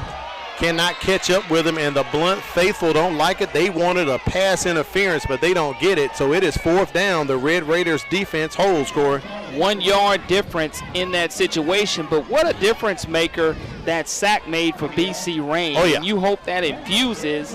The defense gets a little contagious to the offense, and if you're a Red Raider fan right now, you want Tyler Mixon to get the football. You want to have a nice, sustained drive. You want Jacoby Fowler, your quarterback, to take care of the football and value it. But if you're the Red Raiders, maybe a big play on special teams gives you that shot of juice and energy that you need. DJ Harden back to receive this punt, setting up at his own 30-yard line. LaVirgil Smith back to punt for the Blount Leopards. Corey, if I'm correct, this may be Blount's first punt tonight. It is the first time that they've had to put it on their foot, but you look at the situation for the Red Raiders, again, no quit in there. And the fake is on. The Leopards catch the Red Raiders sleeping. And that fake is right on time, going up the middle for the Leopards. The up guy, Cameron Johnson, from the up position. Great time to call the fake. Special teams coach Melvin Jones dials up a first down and many, many more. Cameron Johnson, the outside linebacker, 6'1", 190-pound senior, shows that he has wheels on the play, running like his dad used to at Mississippi State. J.J. Johnson getting it done for the first down for the Blount Leopards, extending and giving them a fresh set of downs. Man, he almost ran into Kimberly Dunn on the sideline there. He was smoking, Corey. So first down for the Leopards, close to the 25-yard line, maybe about the 26 or 27. And Blount is ready to try to get back on the board again. They have this offense cranked up 35-7 over the Rain Red Raiders. Up the middle, Jarris Williams. Wow, look at that hole. Cannot collapse down on him. He's pushing that ball to about the 10 or 9-yard line. Big run by Jarris Williams. And one of the things I've noticed about Jarris Williams, in the first half, he had the white gloves switched over to the gold gloves and fumbled the football. Now he's gone back to the white gloves. Look at those legs continuing to churn as he carries 3 or 4 BC Rain Red Raiders defenders on that play. But an interesting choice after he fumbles that football, decided to go back to the white gloves. Let's see if that's his lucky charm. Wow. And he's able to go ahead and get him a rushing touchdown out of it. Corey Alabama, you're paying a little too much attention, my man. Good job, though. Changing the gloves could be the case. 1st and 10. The ball is at the 11-yard line, so Blount can make a first down without scoring right here and get another fresh set of downs if they need them. Quick out from LaMarcus Brown, connecting with his guy Cameron Grays, pushing it down to about the 2 or the 3-yard line. Let's see what they mark it at. And I was interested to see that cornerback, Brandon Whitsitt, was sitting on top of that route, and Cameron Graves was able to wrestle the ball away and take it away from him. You look at Whitsitt being in great defensive position, coming from his cornerback position, and we have bodies in the way to where you can't see it on that shot, but again, Blount in striking distance. Ball on the 3-yard line. And that's going to be a 3-yard touchdown run for Jarris Williams, matching his uniform number and extending the lead for the Blount Leopards. Now Blount leads 41-7 over the Red Raiders. And again, you like to see Jarris Williams find a way to find that end zone after having that earlier fumble in the second quarter, punches it in for 6 more.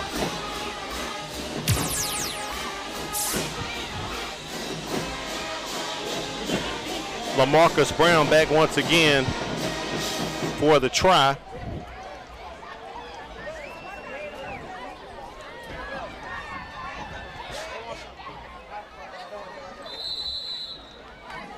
Flags all over the field. False start against the Leopards. So that will push them back, but Brown is still keeping the kicking tee. So they'll give it another try here.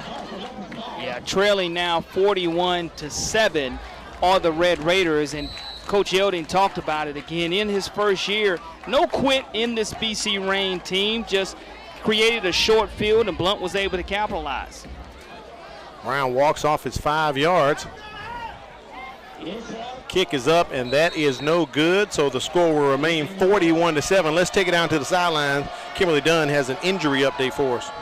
That's right. Before we went into halftime, we were hopeful that player number 15, Armani Diamond, was going to be able to come back and play the rest of this game. I was able to speak with him personally just a few moments ago, and he is still in severe pain. His back is completely wrapped with ice on it. He said it's like stinging, and he will not be returning for the rest of this game.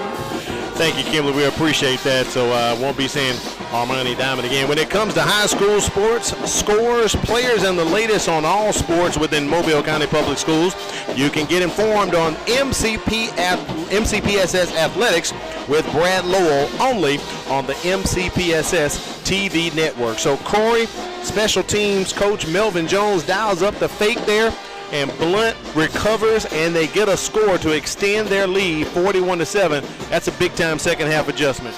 You say whatever you can do, I can do better. It's a situation to where BC Rain attempted a fake punt in the first half. Blount has now attempted one, but was able to gain the first down and create a fresh set of downs. And now Blount is able to capitalize and get on the scoreboard again here with 9:27 remaining in the third quarter, leading 41-7. Emerson Stuyvesant on to kick for the Leopards.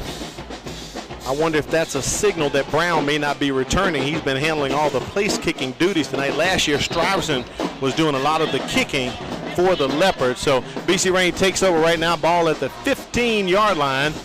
And we'll get another look at the Red Raiders, see if they can get things together here, down 41-7 in the third quarter. Trey Safford on the tackle. Special teams play is going to be very important, and Lev Holly is going to encourage his team not to lose focus here in the second half. Don't get caught looking at the scoreboard. Trust and love your teammates, and that's one of the things, the type of the brick-by-brick culture that's right, that Lev Holly has talked about since he's become the head coach here at Blount High School, and he really loves this bunch of guys he has on the field tonight. And off to Tyler Mixon, picks up 1 or 2 for the Red Raiders. Takes them to second down and long here, backed up against their own end zone. Down 41-7 to the Blount Leopards. Good crowd tonight here at Harris Terry Stadium. Corey, we know a lot has taken place since we were last on the air last week, but none of that has stopped the Blount faithful, and a good contingent for the support of the Red Raiders as well. And from what I heard from a lot of spectators as I talked to them before the ball game, they had no complaints with the new protocols put into place. A lot of people said it was something they were surprised wasn't happening already. No doubt about it, Al. Safety at the utmost and the forefront of each and every spectator. And Mr. Drake Gill, our superintendent, has done a wonderful job ensuring that a football game is going to be one of the safest places that you can be. Look at the downhill run by Tyler Mixon. He just lowers his shoulders. I told you, he's a very small and compact runner. He could probably play fullback at the next level, but has the speed of a running back at 5'5", just bulldozing over the Leopard defenders. So on that run, he picks up the first down. Also, BC Rain picks up a sideline warning as well. So just a warning, no yardage occurred right there. At the next instance, it would result in an actual penalty. First down for the Red Raiders. Handed it off to the up guy, Kamar Thompson, and he goes nowhere. A late flag comes in after that one. Let's get the call from Gary Malden here.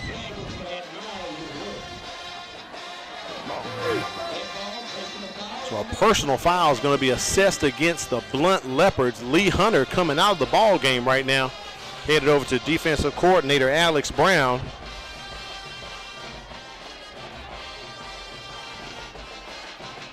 So it looks like a late hit possibly came in. Hunter out of the game right now.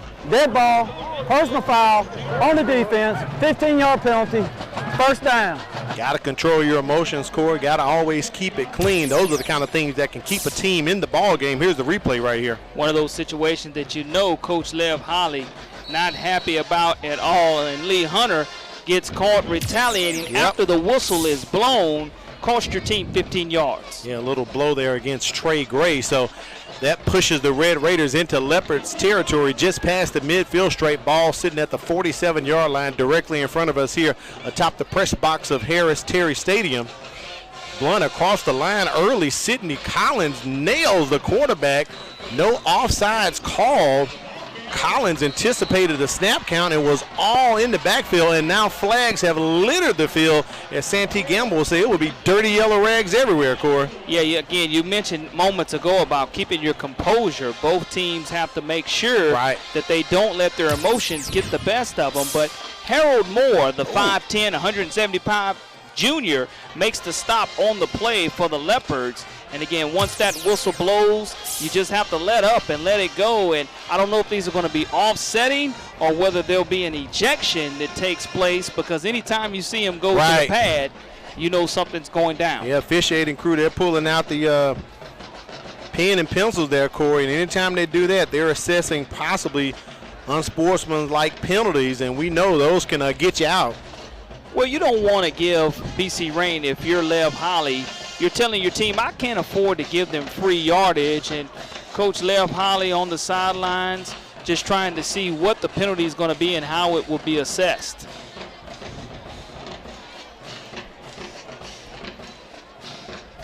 Dead ball, unsportsmanlike, on the offense. Dead ball, unsportsmanlike on the defense. Them offset. Dead ball, unsportsmanlike on the offense.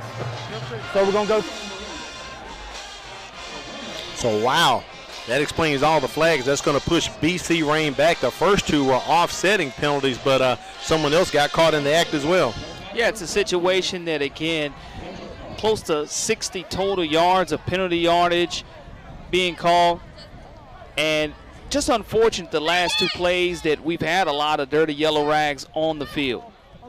So it looks like it's going to be about 1st and 17 for the Red Raiders as they are pushed back to the 41-yard line. A lot of ground to make up here for BC Rain. 7:54 remaining in the third quarter.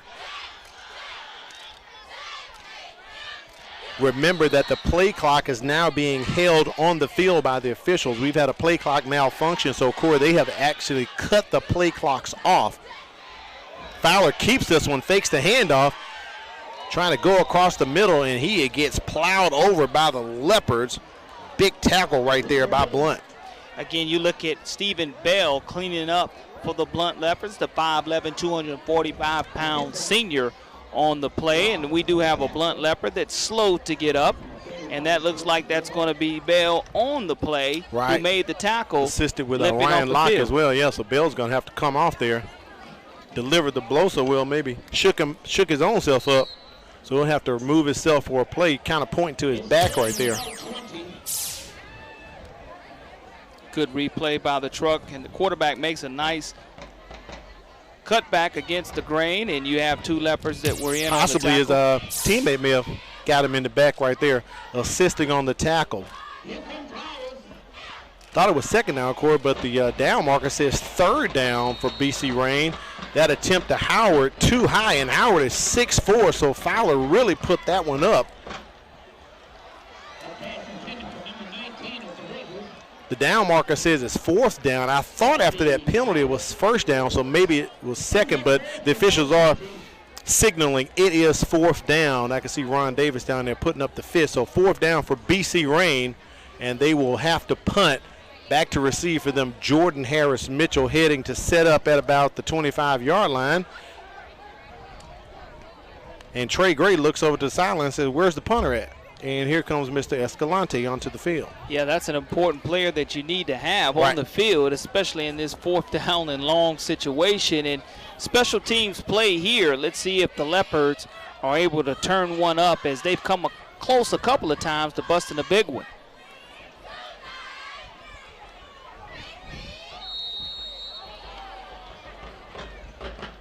I had a feeling that was possibly going to come in, Corey. Delay of game against BC Rain. There is no play clock on the field. It's being monitored by the officials on the field, so the players pretty much have no indication as to when the clock is being reset. So they have to play with some extra special attention, if you want to call it, to prevent those delay of games. So Escalante is backed up 5 yards, but Jordan Harris Mitchell doesn't move, Corey. He's still situated at the 20-yard line. And just going to let this one bounce. And the Red Raiders are going to down it at about the 44-yard line. Coming up, we'll be having the Game of the Week Brain Buster headed your way. So, Corey, put on your thinking cap, and we'll be releasing that to you in a little bit. So get yourself ready for the Game of the Week Brain Buster. I know you wanted to get in on that Chick-fil-A halftime trivia question, but you were busy doing other things, so I won't comment on that. Yeah, Firehouse Subs had me a little bit busy there at halftime, Al, but here's a statistic that Coach Yeldon will not like, but it's not anything against him. BC Rain 0-34 since 2000 when allowing 40 or more points. Right. 0-34. And we are at 41-7 right now in the third quarter. Al Whedon, Corey LeBounty down on the sidelines. Kimberly Dunn handling our statistics. China Powell, she's doing a great job. And Jarris Williams doing a great job on that run, picking up about 8 or 9 yards. Big run for the Blount Leopards. Just a smart play with him bouncing out of bounds. That's something that I look for Blount to do a lot of. If you don't have to take the hit, avoid the contact. I mean, here with the score being 41-7, I know that Lev Holly's 2s and 3s got a lot of reps 1 week ago against Robertsdale. Right. If this score remains the same, you can look for the same upcoming in the fourth quarter. Yeah, we'll have to dig deep into our C2C roster, Corey. We saw a little fumble snap there, but Williams is able to fall on it. Pushes them back maybe a yard or two. It takes Blount to third down. And that's a situation that Lev Holly and Alonzo Johnson, the offensive coordinator, are not happy about. You want them to stay crisp and focused, not put that ball on this green grass. And in that RPO, either you're going to tuck it into the belly of your running back or you're going to pull it. And in that situation, it hit the turf, and I know that that's going to be something that's going to be cleaned up here on this next possession. Kind of negating that run Williams had. 3rd and 6 here for the Leopards. Brown airing it out, trying to connect with his receiver. Cannot, trying to reach Emerson Stuyvesant. Stuyvesant was going to the inside. Ball came back over his right shoulder, so incomplete. Takes Blount to 4th down. And I believe we're going to go to our heat timeout here in the 3rd quarter. 5:45 remaining. It does appear as if the officials are going to call the heat timeout. Look at some scores coming in. Williamson on top of Clark County. MGM all over Bryant right there. Citronelle just edging by Greene County, Mississippi. And Baker on top of Davidson, 25-19. Fairhope over Murphy. As you can see, the scores continuing to crawl in. Let's take a look at the 4A standings, if we can get those up here. These are Region 1 standings. On top, you have Escambia County, Monroe County, UMS Wright. And tonight, UMS Wright and Andalusia are playing, and Williamson playing Clark County right now at Ladd Stadium, and they are up in that ball game. So that's your 4A Region 1. See if we can switch over to 5A Region 1. I know Viger and Wilcox Central playing tonight. Faith Academy and LaFleur going at it. Citronelle 2-0 overall, and they're playing Greene County. They haven't even played a region game yet, Corey. So right now they're trying to go 3-0. As you can see, Region 1 and 5A there. Looks like the play's about to start, so we'll come back and take a look at 6 and 7A after this play. BC Rain takes over. Ball at the 48-yard line. I'm sorry, Blount taking over there. Ball at the 48-yard line.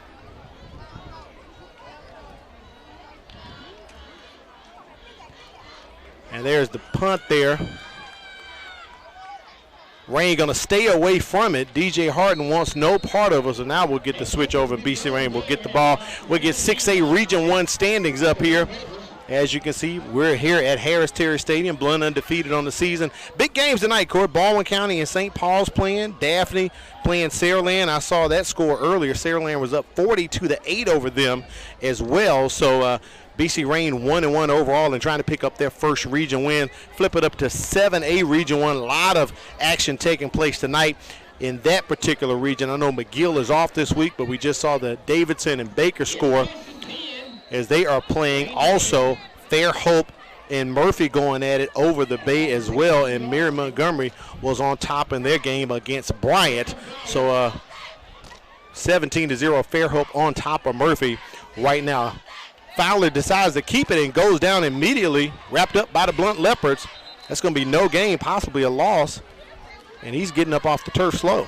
Yeah, I think I see a flag on the play as well. Face mask. That would be why he's getting up. Right, I was wondering about that, Corey. He was taking his time, getting up a little gingerly there. Another free 15. I mean, that's close to 60 penalty yards on Blount within the last 5 possessions. Right. Something you know Coach Lev Holly is fuming about, and you always want to find a way to build. 15-yard penalty.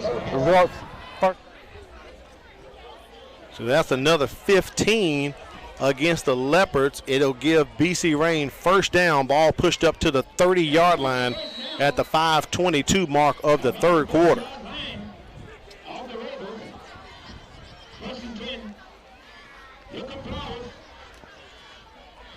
Handing that ball off to Tyler Mixon. He hits the hole, Corey, and look at him just keeping those legs going up to about the 46-yard line. It looks like there's going to be a Leopard down probably right around the 35-yard line, the 45-yard line, maybe a cramp as he immediately grabbed for that calf muscle. And I think that's right exactly there. what it's going to be. Mixon barrels up the middle there. Looks like down on the ground for the Leopards. Number 9 for Blount, I believe, is on the turf there, Corey. Chris Casher. So while Casher down, we'll take a look at some of the polls Alabama Sports Writers Association top 10 poll this week. We'll get some of those up here. And they're trying to stretch out cash or possibly a cramp. Here's a look at the 4A poll. No surprise there at all. UMS Wright still undefeated. That's why I said it's a big ball game tonight. Andalusia ranked number 6 in the state, so they are playing tonight. And also Williamson down at the bottom. 1 vote in the poll. Last week they had 2 votes, Corey, but only had a 10-0 win over the floor. We called that game. I think it could have been a bit more stretched, but some penalties against the Lions there, and I know Coach Sumter not happy about that, but Williamson picks up 1 vote. Moving up to the 5A poll, Viger off last week. They're playing this week. Still received 9 votes in the 5A top 10 poll week 2. We'll push it up to the 6A poll if we can get it on right quick.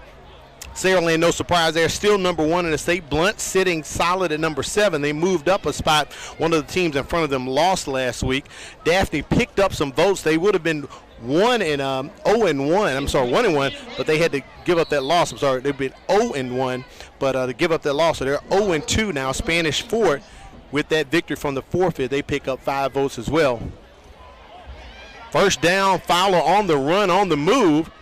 Gets a good run, about 6 or 7 yards. Does cross the midfield stripe into Leopards territory. I think we have enough time to get the 7A poll on from the Alabama Sports Writers Association. Not much movement here. McGill Tulin still sitting solid, number 2.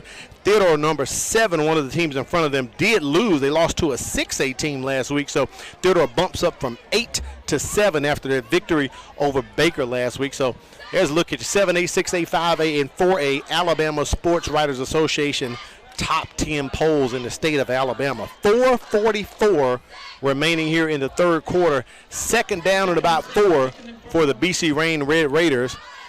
Empty set, but Mixon and Thompson coming to the backfield at the last minute. And it's another keeper for Fowler.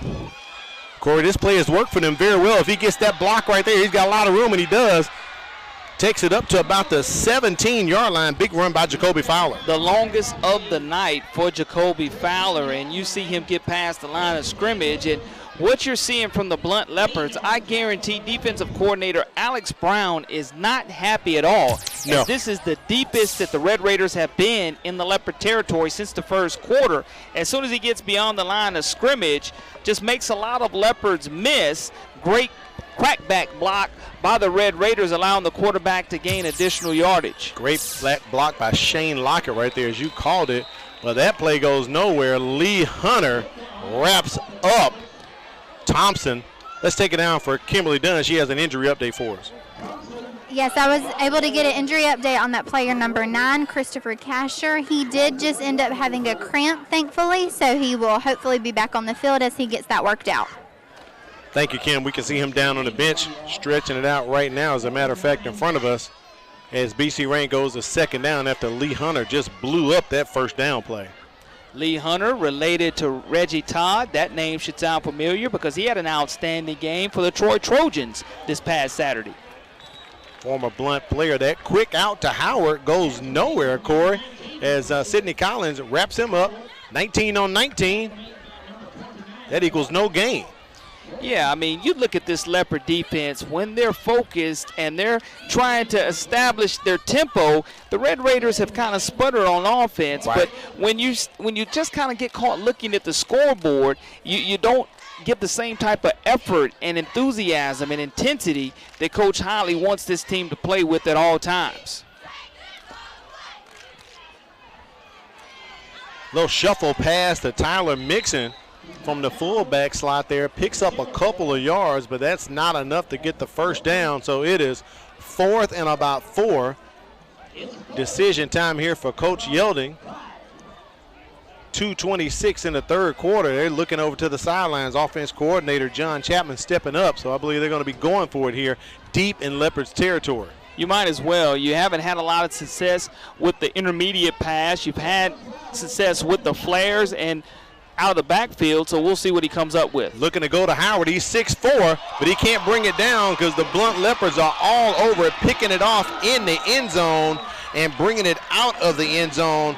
A big interception there for Blount on that Jordan Reed brings it out of the end zone, but also 2 flags have come out after the play there. Yeah, I think it's going to be a personal foul situation, maybe a face mask, but you look at the offensive lineman absolutely clotheslining on the play. Julius Gnomes, I do believe, on the play is going to get the tackle, but let's see if he grabs him by the face mask or the horse collar.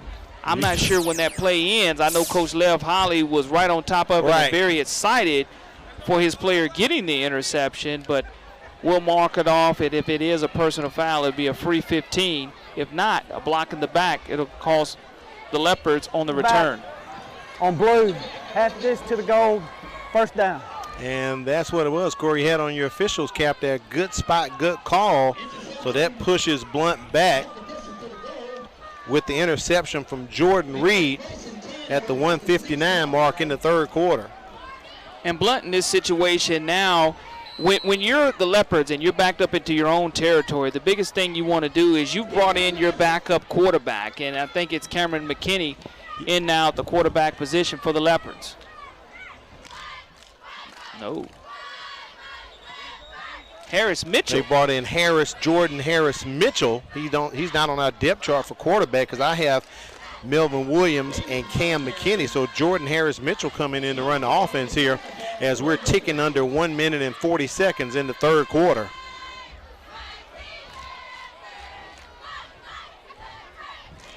Well, it's a situation to where the Leopards are in no hurry to line up and run the play. They just want to beat the play clock. Harris Mitchell decides to keep it. He is upended at about the 5-yard line by LaRon Williams. All right, let's put it out there. The game of the week, brain buster question, Corey. Here you go. Rain has recorded 10 or more wins in a season 2 times. How many winless seasons do they have? It's pretty interesting. Think about that. Put on your thinking caps, and sometime in the fourth quarter, we'll give you the answer to that game of the week, brain buster.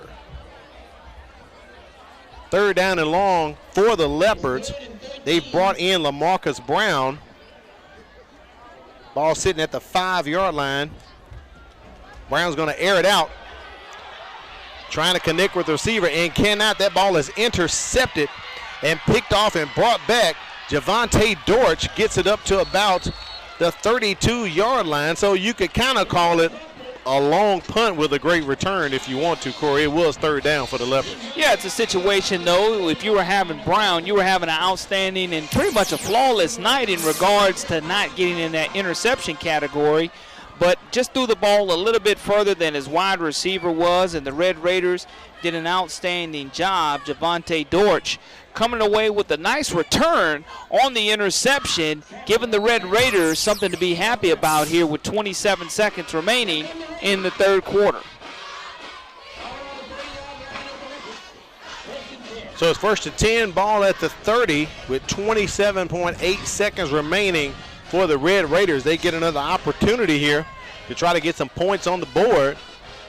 Hand off to Tyler Mixon up the middle. He goes with the bruising run for about 5 or 6 yards. Hard running by Tyler Mixon. I really like this young man. Again, his compact running style is just like a little bowling ball out there at 5'5", 206. You're right. Just looking for pins to knock over with the purple jersey on, and does a good job, again, like I say, running downhill. On the keeper, Jacoby Fowler. That's enough for the first down. And that will take us to the end of the third quarter. It'll be enough for the first down, but that'll signal end of the third quarter. So that wraps up 3 here at Harris-Terry Stadium. We'll be back with the last quarter, fourth quarter action headed your way. You are watching the MCPSS High School Football Game of the Week.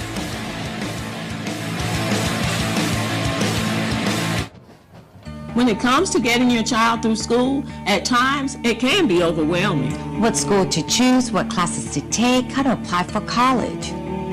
To help answer these questions and more, we would like to invite you to join us on Parent Connect as we take an in-depth look at some of the issues and concerns you may have about your child's education. So get connected with Parent Connect, weekly right here on the MCPSS TV network. Welcome back to Harris Terry Stadium. Al Whedon, Corey LeBounty down on the sidelines is Kimberly Dunn. You're watching the MCPSS High School Football Game of the Week.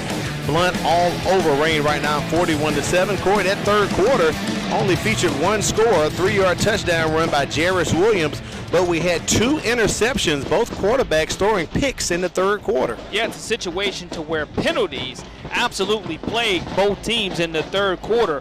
Rain so far has 8 penalties for 60 yards. Blount has 7 penalties for 70 yards. Again, both teams with 2 turnovers apiece. Blount with 324 total yards of offense. BC Rain with only 195. That rushing total was really increased in the third quarter by BC Rain. They have 157 total rushing yards. Blount has 188. And again, the passing yards, only 48 for BC Rain, 136 for the Leopards. Very impressive, that rushing from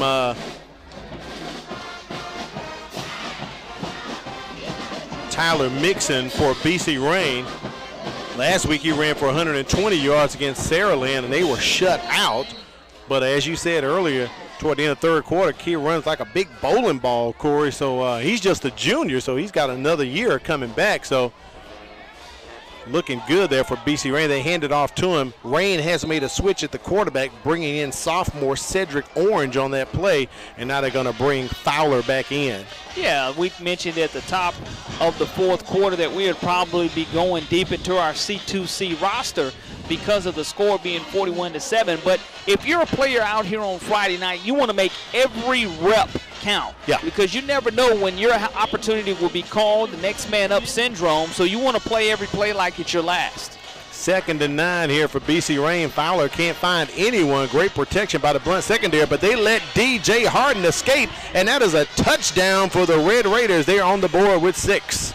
And again, that's a great drive by the Red Raiders, capitalizing off of the penalty yardage, not quitting, no quit by a large Yelding type squad. We mentioned it at halftime. He told the guys really didn't want to fuss at them and browbeat them, just wanted to uplift it and build their spirits up. And here it is in the fourth quarter. They have a nice sustained drive, their best since the second series that they've had offensively, now trailing 41-13.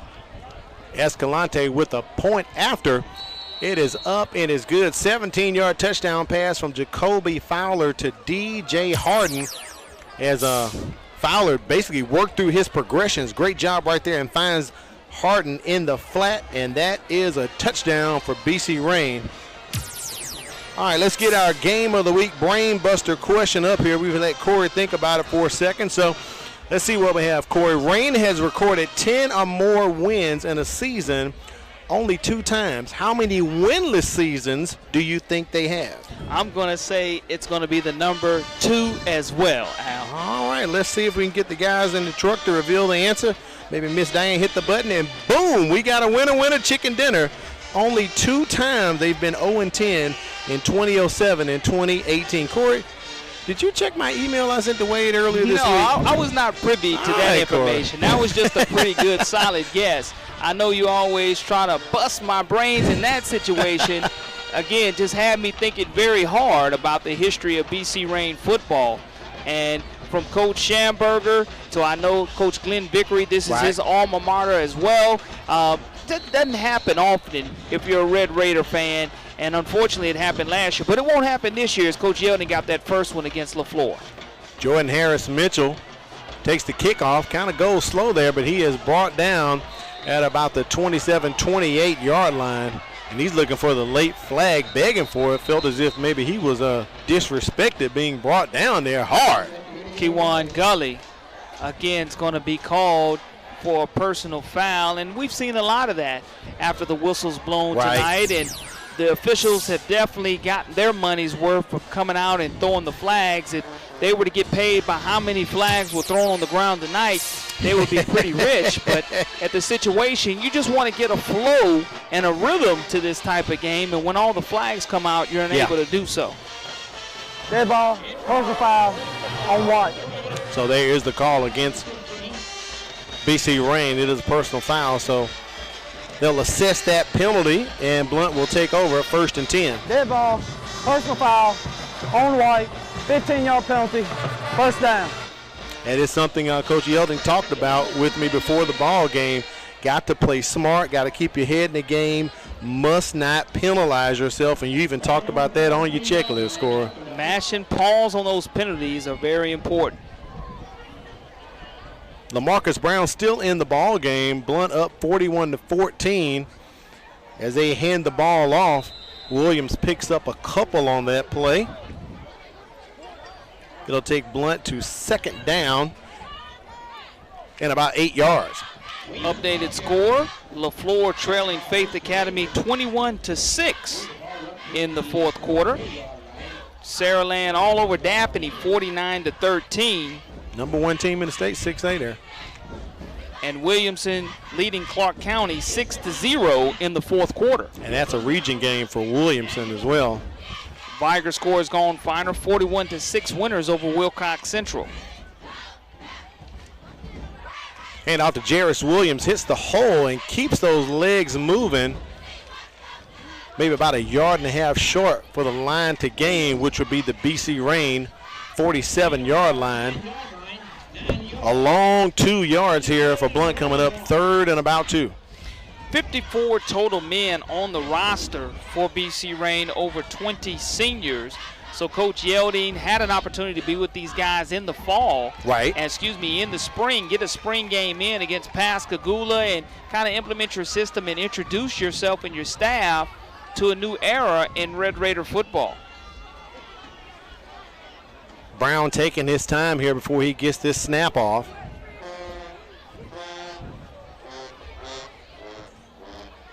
Looks like that quarterback keeper straight up the middle, running behind Jarris Williams for the block, so he has the first down, but most importantly, Corey stays in bounds, and that keeps the clock running as Blount gets the first down and moves farther into BC Rain territory. A nice decision by Brown. He knew exactly what he wanted to do with the football as soon as it was snapped.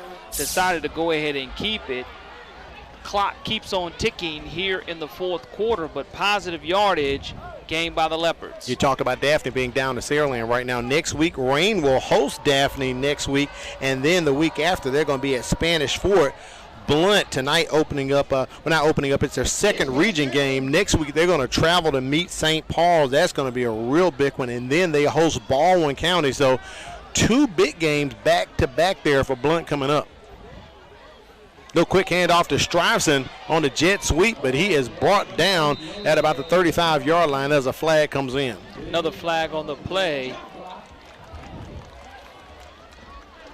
So here's the rest of BC Rain's schedule for the rest of the season. There's like a possible chop block being issued right there.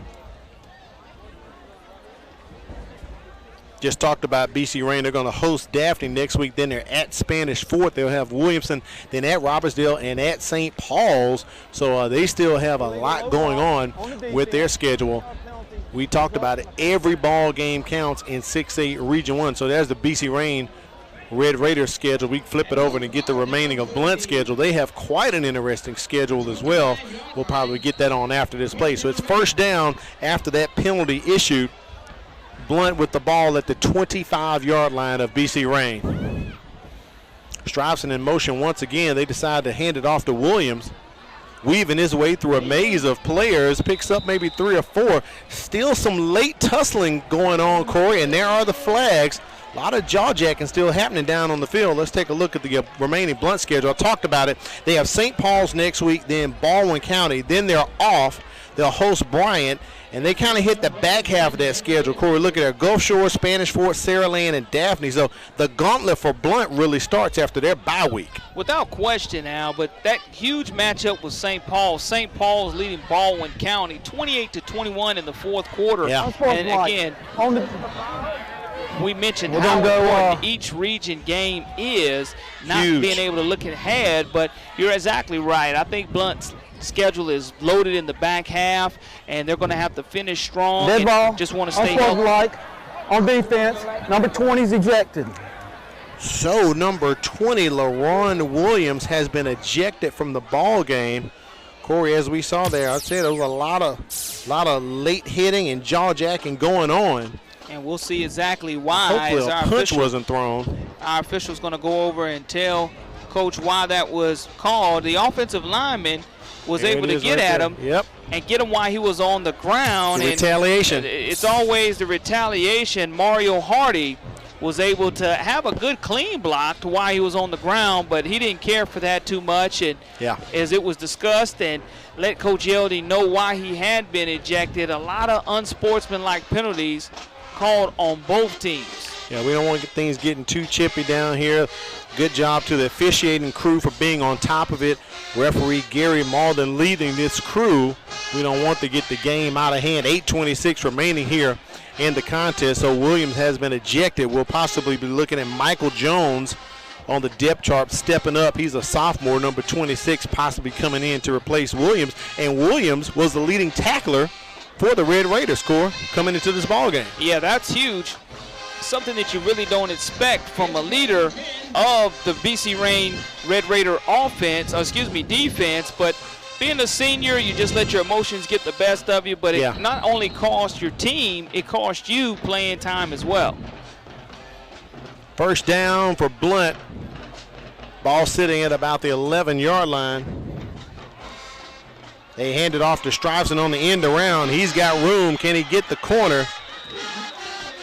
Brought down at about the 4-yard line, so good play right there for the Blount Leopards. Tyrese Murphy, the 5'7", 155-pound junior safety, comes up and makes the stop for the Red Raiders, and it's a situation as you look at the replay to where you're able to bounce that ball to the outside. No defensive end containment there. Anytime the strong safety has to come up and make the play, it's always trouble in the secondary. I'd say that's a good play call right there by Lonzo Johnson for the Blount Leopards. Second down for the Leopards. They can still get a first down without scoring. Handed off to Williams. He's kind of stopped, but the Red Raiders won't let go of his jersey, and the Powell starts pushing. Another personal foul. And more flags coming in, Corey. Yeah, it's a situation, though, when you look at the running back for Blount, Jarris Williams, his jersey has been stretched probably 4 or 5 times. You're right. To where if he had on a medium jersey, it's been stretched to a large, especially right there at the base of it, as they're sitting there tugging and pulling at him as he's running the football, and it's going to be a personal foul against the Leopards. 15.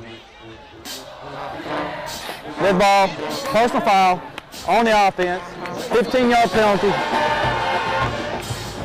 So that's going to push Blount back 15 yards after getting closer to the end zone. We saw that flag coming in back from our old buddy Willie Gaston there. Now, I'm not saying he's slighted, Corey, but he played defense, and he's on the defensive side of the ball right now throwing flags against the offense. But you could clearly see that flag came in right exactly in the area that he's covering. So that'll push Blount back. It'll be third down and long here for the Leopards. Brown still in the ball game. Big fullback Ty Smith behind him.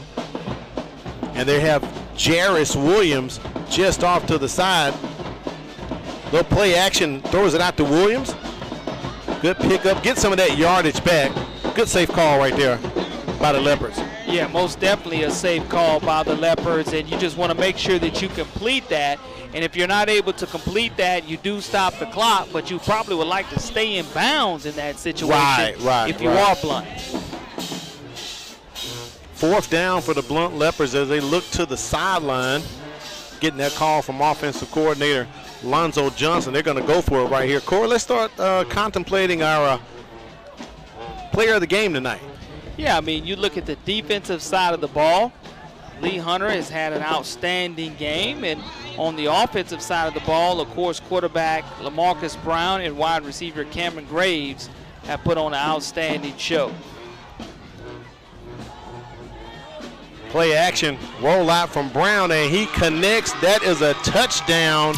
Picks up that touchdown, throws it to Jerry Brand.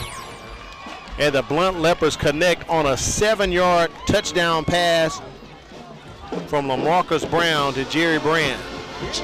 Jerry Brand, the 6', 170-pound freshman, getting in the scoring column here at Harris Terry Stadium. And you look at the nice bootleg rollout, throws across his body and finds the wide receiver in the back of the end zone. Blount scores 6 more on the board. With 6:45 remaining here in the fourth quarter, we still have our 6-minute heat timeout coming up that's yet to be had. Point after pending for the Blount Leopards. It's Brown back on the kick for the PAT, and that kick is up, and it is good. Blount on top, 48-14. We'll be back with more action. You're watching the MCPSS High School Football Game of the Week.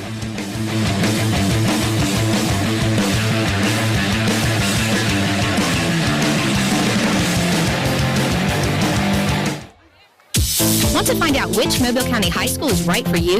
Join us on Tuesday, September 24th from 4:30 to 6:30 p.m. at the USA Mitchell Center for our Signature Academy Showcase. The event is open to all 7th and 8th graders and parents. Representatives from all 12 high schools will be on hand to talk about our academies. Whether it's aviation, engineering, or healthcare, there's hundreds of career options to choose from. So join us on Tuesday, September 24th for our Signature Academy Showcase. At Mobile County Public Schools, we are learning today, leading tomorrow. Blount extends their lead to 48-14 over BC Rain after a 6-yard pass from LaMarcus Brown to Jerry Brand. And Corey, as I asked you about player considerations for player of the game, I had to jot down that Jarris Williams has scored actually 2 touchdowns, scored another one. And as I was writing it, LaMarcus Brown completed his 3rd touchdown pass of the night. And Corey, I'm thinking it might be LaMarcus Brown tonight. Yeah, I have to agree with you. He only had that one blemish, that one interception that he threw, but so far the Blount Leopards have definitely taken control of this game. BC Rain taking that ball up to about the 30-yard line for them handling that. Desmond Peters. Brown has thrown for 3, run for 2, 1 interception, and he's pretty much kicked all the PATs except one he missed, but came back and made up for it with a 2-point try. He's been Mr. Everything for the Leopards tonight, Corey. Yeah, getting it done on both sides of the football, whether he's throwing the football, whether he's kicking the football. Now it's going to be up to the Blount Leopards here to try to keep BC Rain held to 14 points. Again, Blount came in averaging 40.5 points per game, only allowing 3.5. Yeah. So Coach Lev Holly's not going to be happy about that. But again, the defense of the Leopards has been very strong and effective. Fowler on the keeper, and maybe he possibly should have handed that one off, because as soon as he faked it out, in front of him was 2 or 3 Leopards wrapping him up, taking the 2nd down with a loss on that. Well, maybe no gain on that play. 2nd down and 10. Looks like we're going to take the heat timeout with 6:15. It looks like we are 6:15 remaining, so the official is going to go ahead and stop it right here. Let's take a look at next week, Corey, what we have lined up for the MCPSS High School Football Game of the Week, and I think that is going to be a good one. McGill-Tulane versus Davidson. We're going to take it back to Ladd Stadium. Don't forget, we get coverage started at 6:50. That's 7A Region 1. McGill is off this week, and Davidson is playing Baker out at Hornet Stadium night. Last check, they were down by a couple points to Baker. Yeah, as I'm trying to scroll through and find that Baker score, last time Davidson was trailing big time. Looks like they still are. So, again, the matchup next week, 7A Region 1 football at its best. Let's take it down to the sidelines. Check in with Kimberly Dunn. Well, with 6:15 remaining in the competition, one group of people that has not given up on this team is the band. They have been playing the entire time. I'm sure that they are tired, but they are not showing it at all. But they are continuing to support their team. Both of these bands are, and I'm sure that that is a lot of help to these players.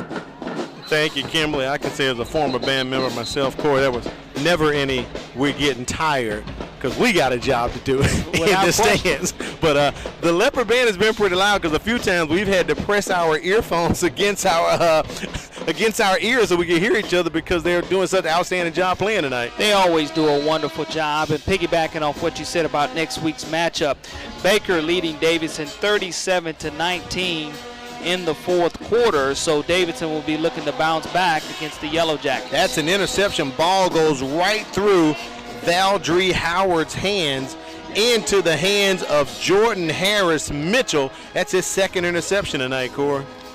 Big time play by a big time player for the Leopards, and you look at this Blount offense as they're getting ready to take the field with 6:06 remaining, probably get a steady dose of running the football, as we mentioned about Blount making substitutions and who they were going to put in at the quarterback position, and now they're going deep into the roster to make substitutions, or the Blount Leopards. That's called deep into my binoculars. That's what that's called, Corey. Take a look at who we have down on the field here for the Leopards, as it is 1st and 10.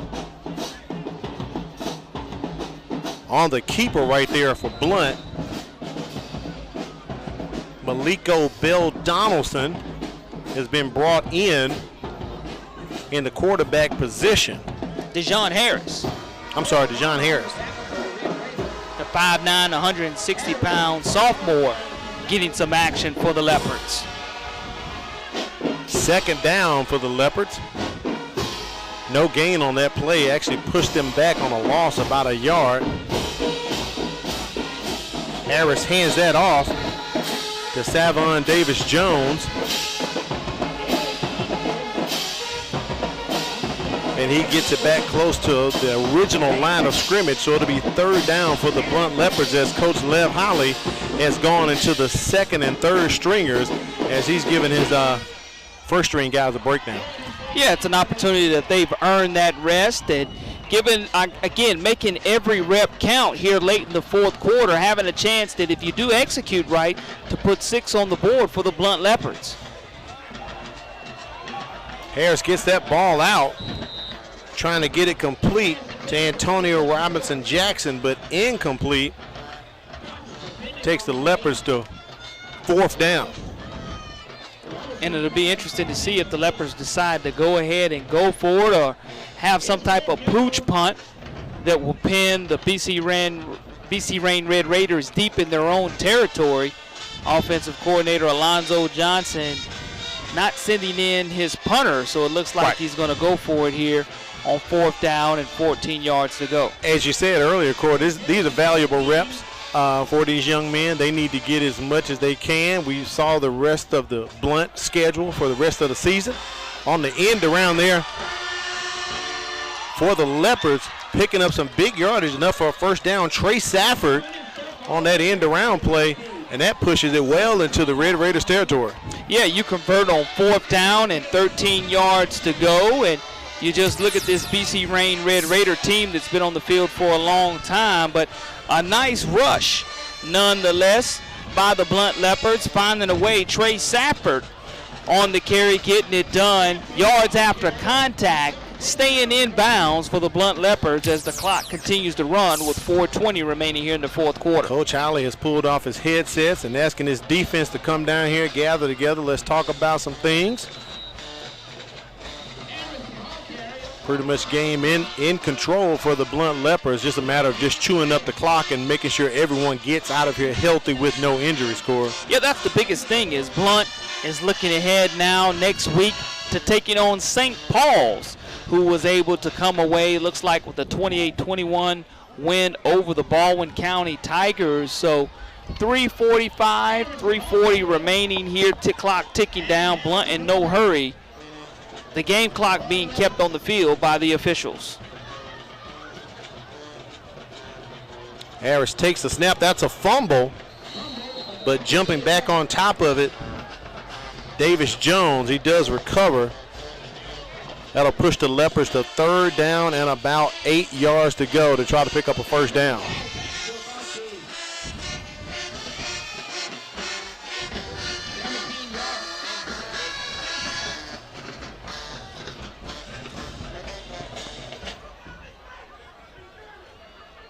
Harris waiting for the snap here. High snap to him. Once again, Davis-Jones bails him out, but pushes the ball back. 4th down. Talked about it at the top of the broadcast. Coach Yielding, been an assistant over 20 years at Daphne, so this is his time right now to be a leader and be a head coach. Said he was excited about it, but he's been a head coach just in another sport, Corey. He led the girls softball team to state finals appearances at Daphne in 2008 and 2017. So he knows about running a successful program and being on top of things. And speaking of success, his first cousin is Daphne head basketball coach Cedric Yelding. So Coach Yelding, he knows what it takes to probably get this program turned around, as you talked about. Had the young men looking great at media days.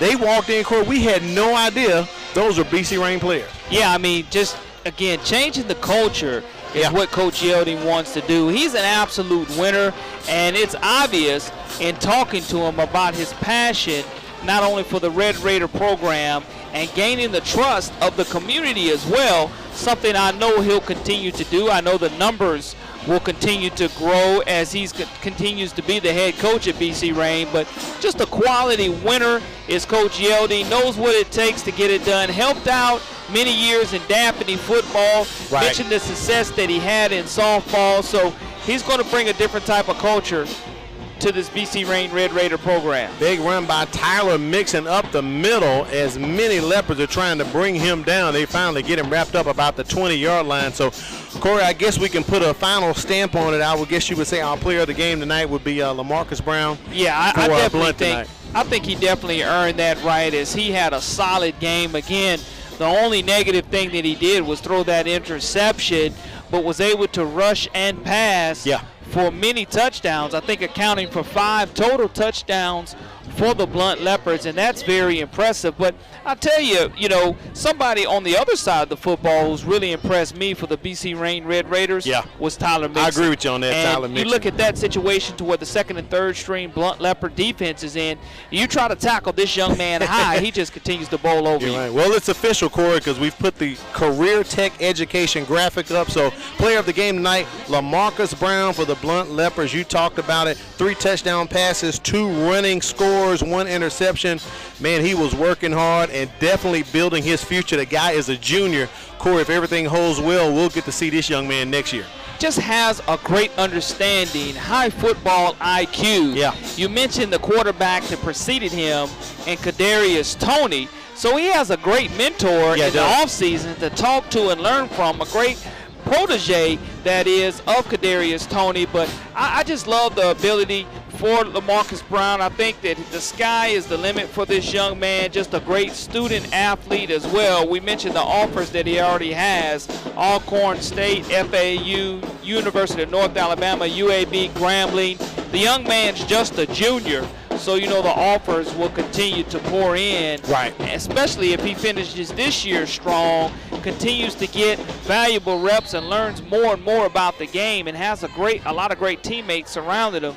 He's going to be a dangerous young man to come. He sure is. Fowler handing it off to him once again.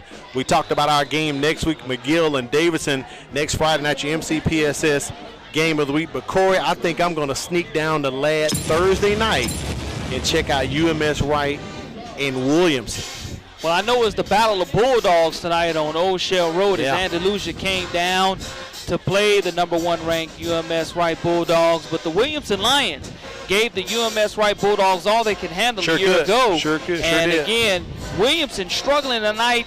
Late in the fourth quarter, it was 6-0 they were leading. I'll have to try to check and try to find the score before we go off the air. Yeah. But that's a huge game. 6-0 is the final score. So it has gone to a final. So you're going to have 2 undefeated teams. That's going to be a good game next Thursday night. Turnout probably next Thursday night at Ladd. So we invite you to watch us next Friday, but if you can Thursday, if your schedule allows, I would definitely head down to Ladd Stadium. Just because it's 4A doesn't mean it's going to be won't be good football, Corey. That's going to be a good game next Thursday night. Robert Woodyard, we had an opportunity to mention his name a week ago, got spot play, didn't play in week 0 in the Jamboree game that they had. I guarantee he got some valuable reps tonight in a 6-0 win by the Williamson Lions, so look forward to seeing that. You can still see Coach Lev Holly coaching. He does not want to give up a score right here. Already giving up 14 points tonight just because we're under 2 minutes here, approaching a minute. He still has Big Lee Hunter in the ball game, Corey. So they don't want to give up a score right here. Got some pride, that brick-by-brick mentality that they have here. They want to continue to keep that scoring average down coming into the contest tonight, only giving up 3.5 points. Yeah, if you have an opportunity to be in there with the younger guys and continue to be a leader towards them, that's important also. 4th down for the Red Raiders. Fowler looking, going through his progressions, does have a guy in the end zone, and that ball is batted down, cannot get it connected with the big 6'4" Valdree Howard, and that is ball over on downs, should do it for the Blount Leopards. Jordan Reed almost comes away with the interception that would have been a 97-yard interception return for a touchdown because there were no Red Raiders tonight too. And that would have been huge. Yep. But again, 1 minute remaining. Blount leading 48-14 over BC Rain. And most of the Leopard faithful headed to the gates to head out here, as this one is pretty much definitely handily secured tonight, as Blount will move to 3-0 on the season, and BC Rain will drop to 1-2. Big win for the Blount Leopards, as we mentioned. Week by week, every game is big. Yeah. You mentioned in your pregame about getting caught in a trap game. That's right. And we were at 7-7 in the first quarter, but things changed very quickly as Blount was able to score some close to 28 unanswered points. BC Rain was able to tag one on here in the fourth quarter, but a big win for the Blount Leopards here at home. It sets up a great matchup with St. Paul's next week. Blount will take a knee one more time, and that'll pretty much do it and wrap this and secure this win for the Blount Leopards. Taking the knee once more, so that pretty much should do it with our score here at 48-14 at Harris Terry Stadium. Yeah, it's a situation to when I look back at my checklist, Al, BC Rain needed to press pause on the penalties. Yep. Was not able to do so. Both teams were heavily penalized. They had to limit the explosive plays, and unfortunately, Blount had a lot of them. We're looking at the statistics that are being provided by China, doing a wonderful job. 210 rushing yards by Blount, 157 by BC Rain, 155 passing yards by Blount, 65 by BC Rain, 365 total yards on offense as opposed to 222 for BC Rain. Coach Holly's not going to be happy with that total amount of yards that were given up by his Leopard defense. 3 turnovers by BC Rain, 2 by Blount. But you look at the penalties, 11 penalties for 95 yards versus 8 penalties for 85 yards by the Leopards. You look at the scoreboard, and Blount's going to come away with a huge 6A Region 1 victory, but both coaches are going to go back to the drawing board and continue to improve on the things that they saw in a positive aspect and clean up the things, especially the penalties on both sides of the football. Yeah, got to do that. 48-14, we saw some really sloppy play in the third quarter. That even had a player ejected for BC Rain. LaRon Williams had to take an early shower tonight, so I know Coach Yeldon's not happy about that, but I know Coach Holly is not happy with the penalty yardage that the Leopards accrued tonight as well, Corey. It's one thing to win 48-14, but it's another thing to have so many penalty yards as well. Yeah, I agree. I think the Leopards did a good job at the line of scrimmage trying to win the battle at the line of scrimmage. They won the turnover battle by +1, and they played with enthusiasm to begin the game. They executed right after they got stung in the mouth and it was scored 7-7. Yeah. They played with effort, but probably not the type of effort that Coach Holly would like to see for 4 continuous quarters. Yeah, one guy definitely gained a lot of respect for tonight was Tyler Mixon, the big running back for BC Rain. Definitely impressed both of us. He's a junior. He'll be coming back like 4 of those jamming juniors you have over there for Blount with Jarris Williams, LaMarcus Brown, and Lee Hunter. But overall, great game for Blount tonight. Unfortunately, Rain came out on the losing side down to 48-14. But I know Coach Yeldon, he's going to keep the positivity going for these young men. He's about building character and by keeping them focused on what they need to do one game at a time. Big game coming up against his school that he coached at for so many years, the Daphne Trojans. So that's going to be a personal game for Coach Lawrence Yeldon. But again, he's doing a wonderful job instilling a different type of mentality in this Red Raider program. Wants to have a lot of home games left at Tremere Park and wants the crowd and the community to come out and support his Red Raider program. They'll be able to do that next week as they play the Daphne Trojans. All right, let's take it down to the field. Kimberly Dunn is with winning coach Lev Howley and hopefully our player of the game, LaMarcus Brown. All right, Coach, while we're waiting on our Career Tech player of the game to get over here, how do you feel about your team's performance tonight? Not satisfied at all. Thought we, second half, we just came out and were just here, and that's not the culture. That's not what we were built to do, so the one thing I think you know, the one thing I think is that, you know, when it's all said and done, you know, we have to go in and correct us, and we got a lot of work to do, a lot of work. So. All right, Coach. Well, you were chosen as our Career Tech Education Player of the Game just for how you performed in the game tonight. So what kind of mindset did you have to stay in to help your team accomplish this win tonight? I had to stay positive about every mistake that we made. Had to stay positive on the mistake. Practice Monday, we had to fix our mistakes and do better. Tonight, I think we did good, but we got to do better. Sounds like you and Coach are on the same page then. All right. Thank you. Yes, sir. Well, this is not our culture, and we know that, you know, and I think just the reflection of the week we had, you know, I mean, it's about resilience. And right now, tonight, I don't think we were resilient in a lot of situations. So I take full blame, and we'll fix it. All right, Coach, we look forward to seeing y'all again some more. Thank you. Thank you so much. Thank you. All right, Kimberly, we appreciate that. Corey, we just talked about it. We know they got the win, but Coach Howley not happy about those penalties tonight. Yeah, I mean, it's a situation to where they can go back, look at the film, and self-correct that as they have a huge matchup with the St. Paul Saints 1 week from tonight, and that's going to be an epic matchup and could determine who wins the region. All right, next week we're taking it back to Ladd Stadium. It's going to be McGill versus Davidson. Make sure you join us at 6:50. That is when we go live. For Corley Bounty, Kimberly Dunn, our statistician, China Power, executive producer Quentin Howard, and director Wade Ford, I'm Al Whedon, thanking you for joining us for another MCPSS High School Football Game of the Week. Blount gets the win, 48-14. Have yourself a great night.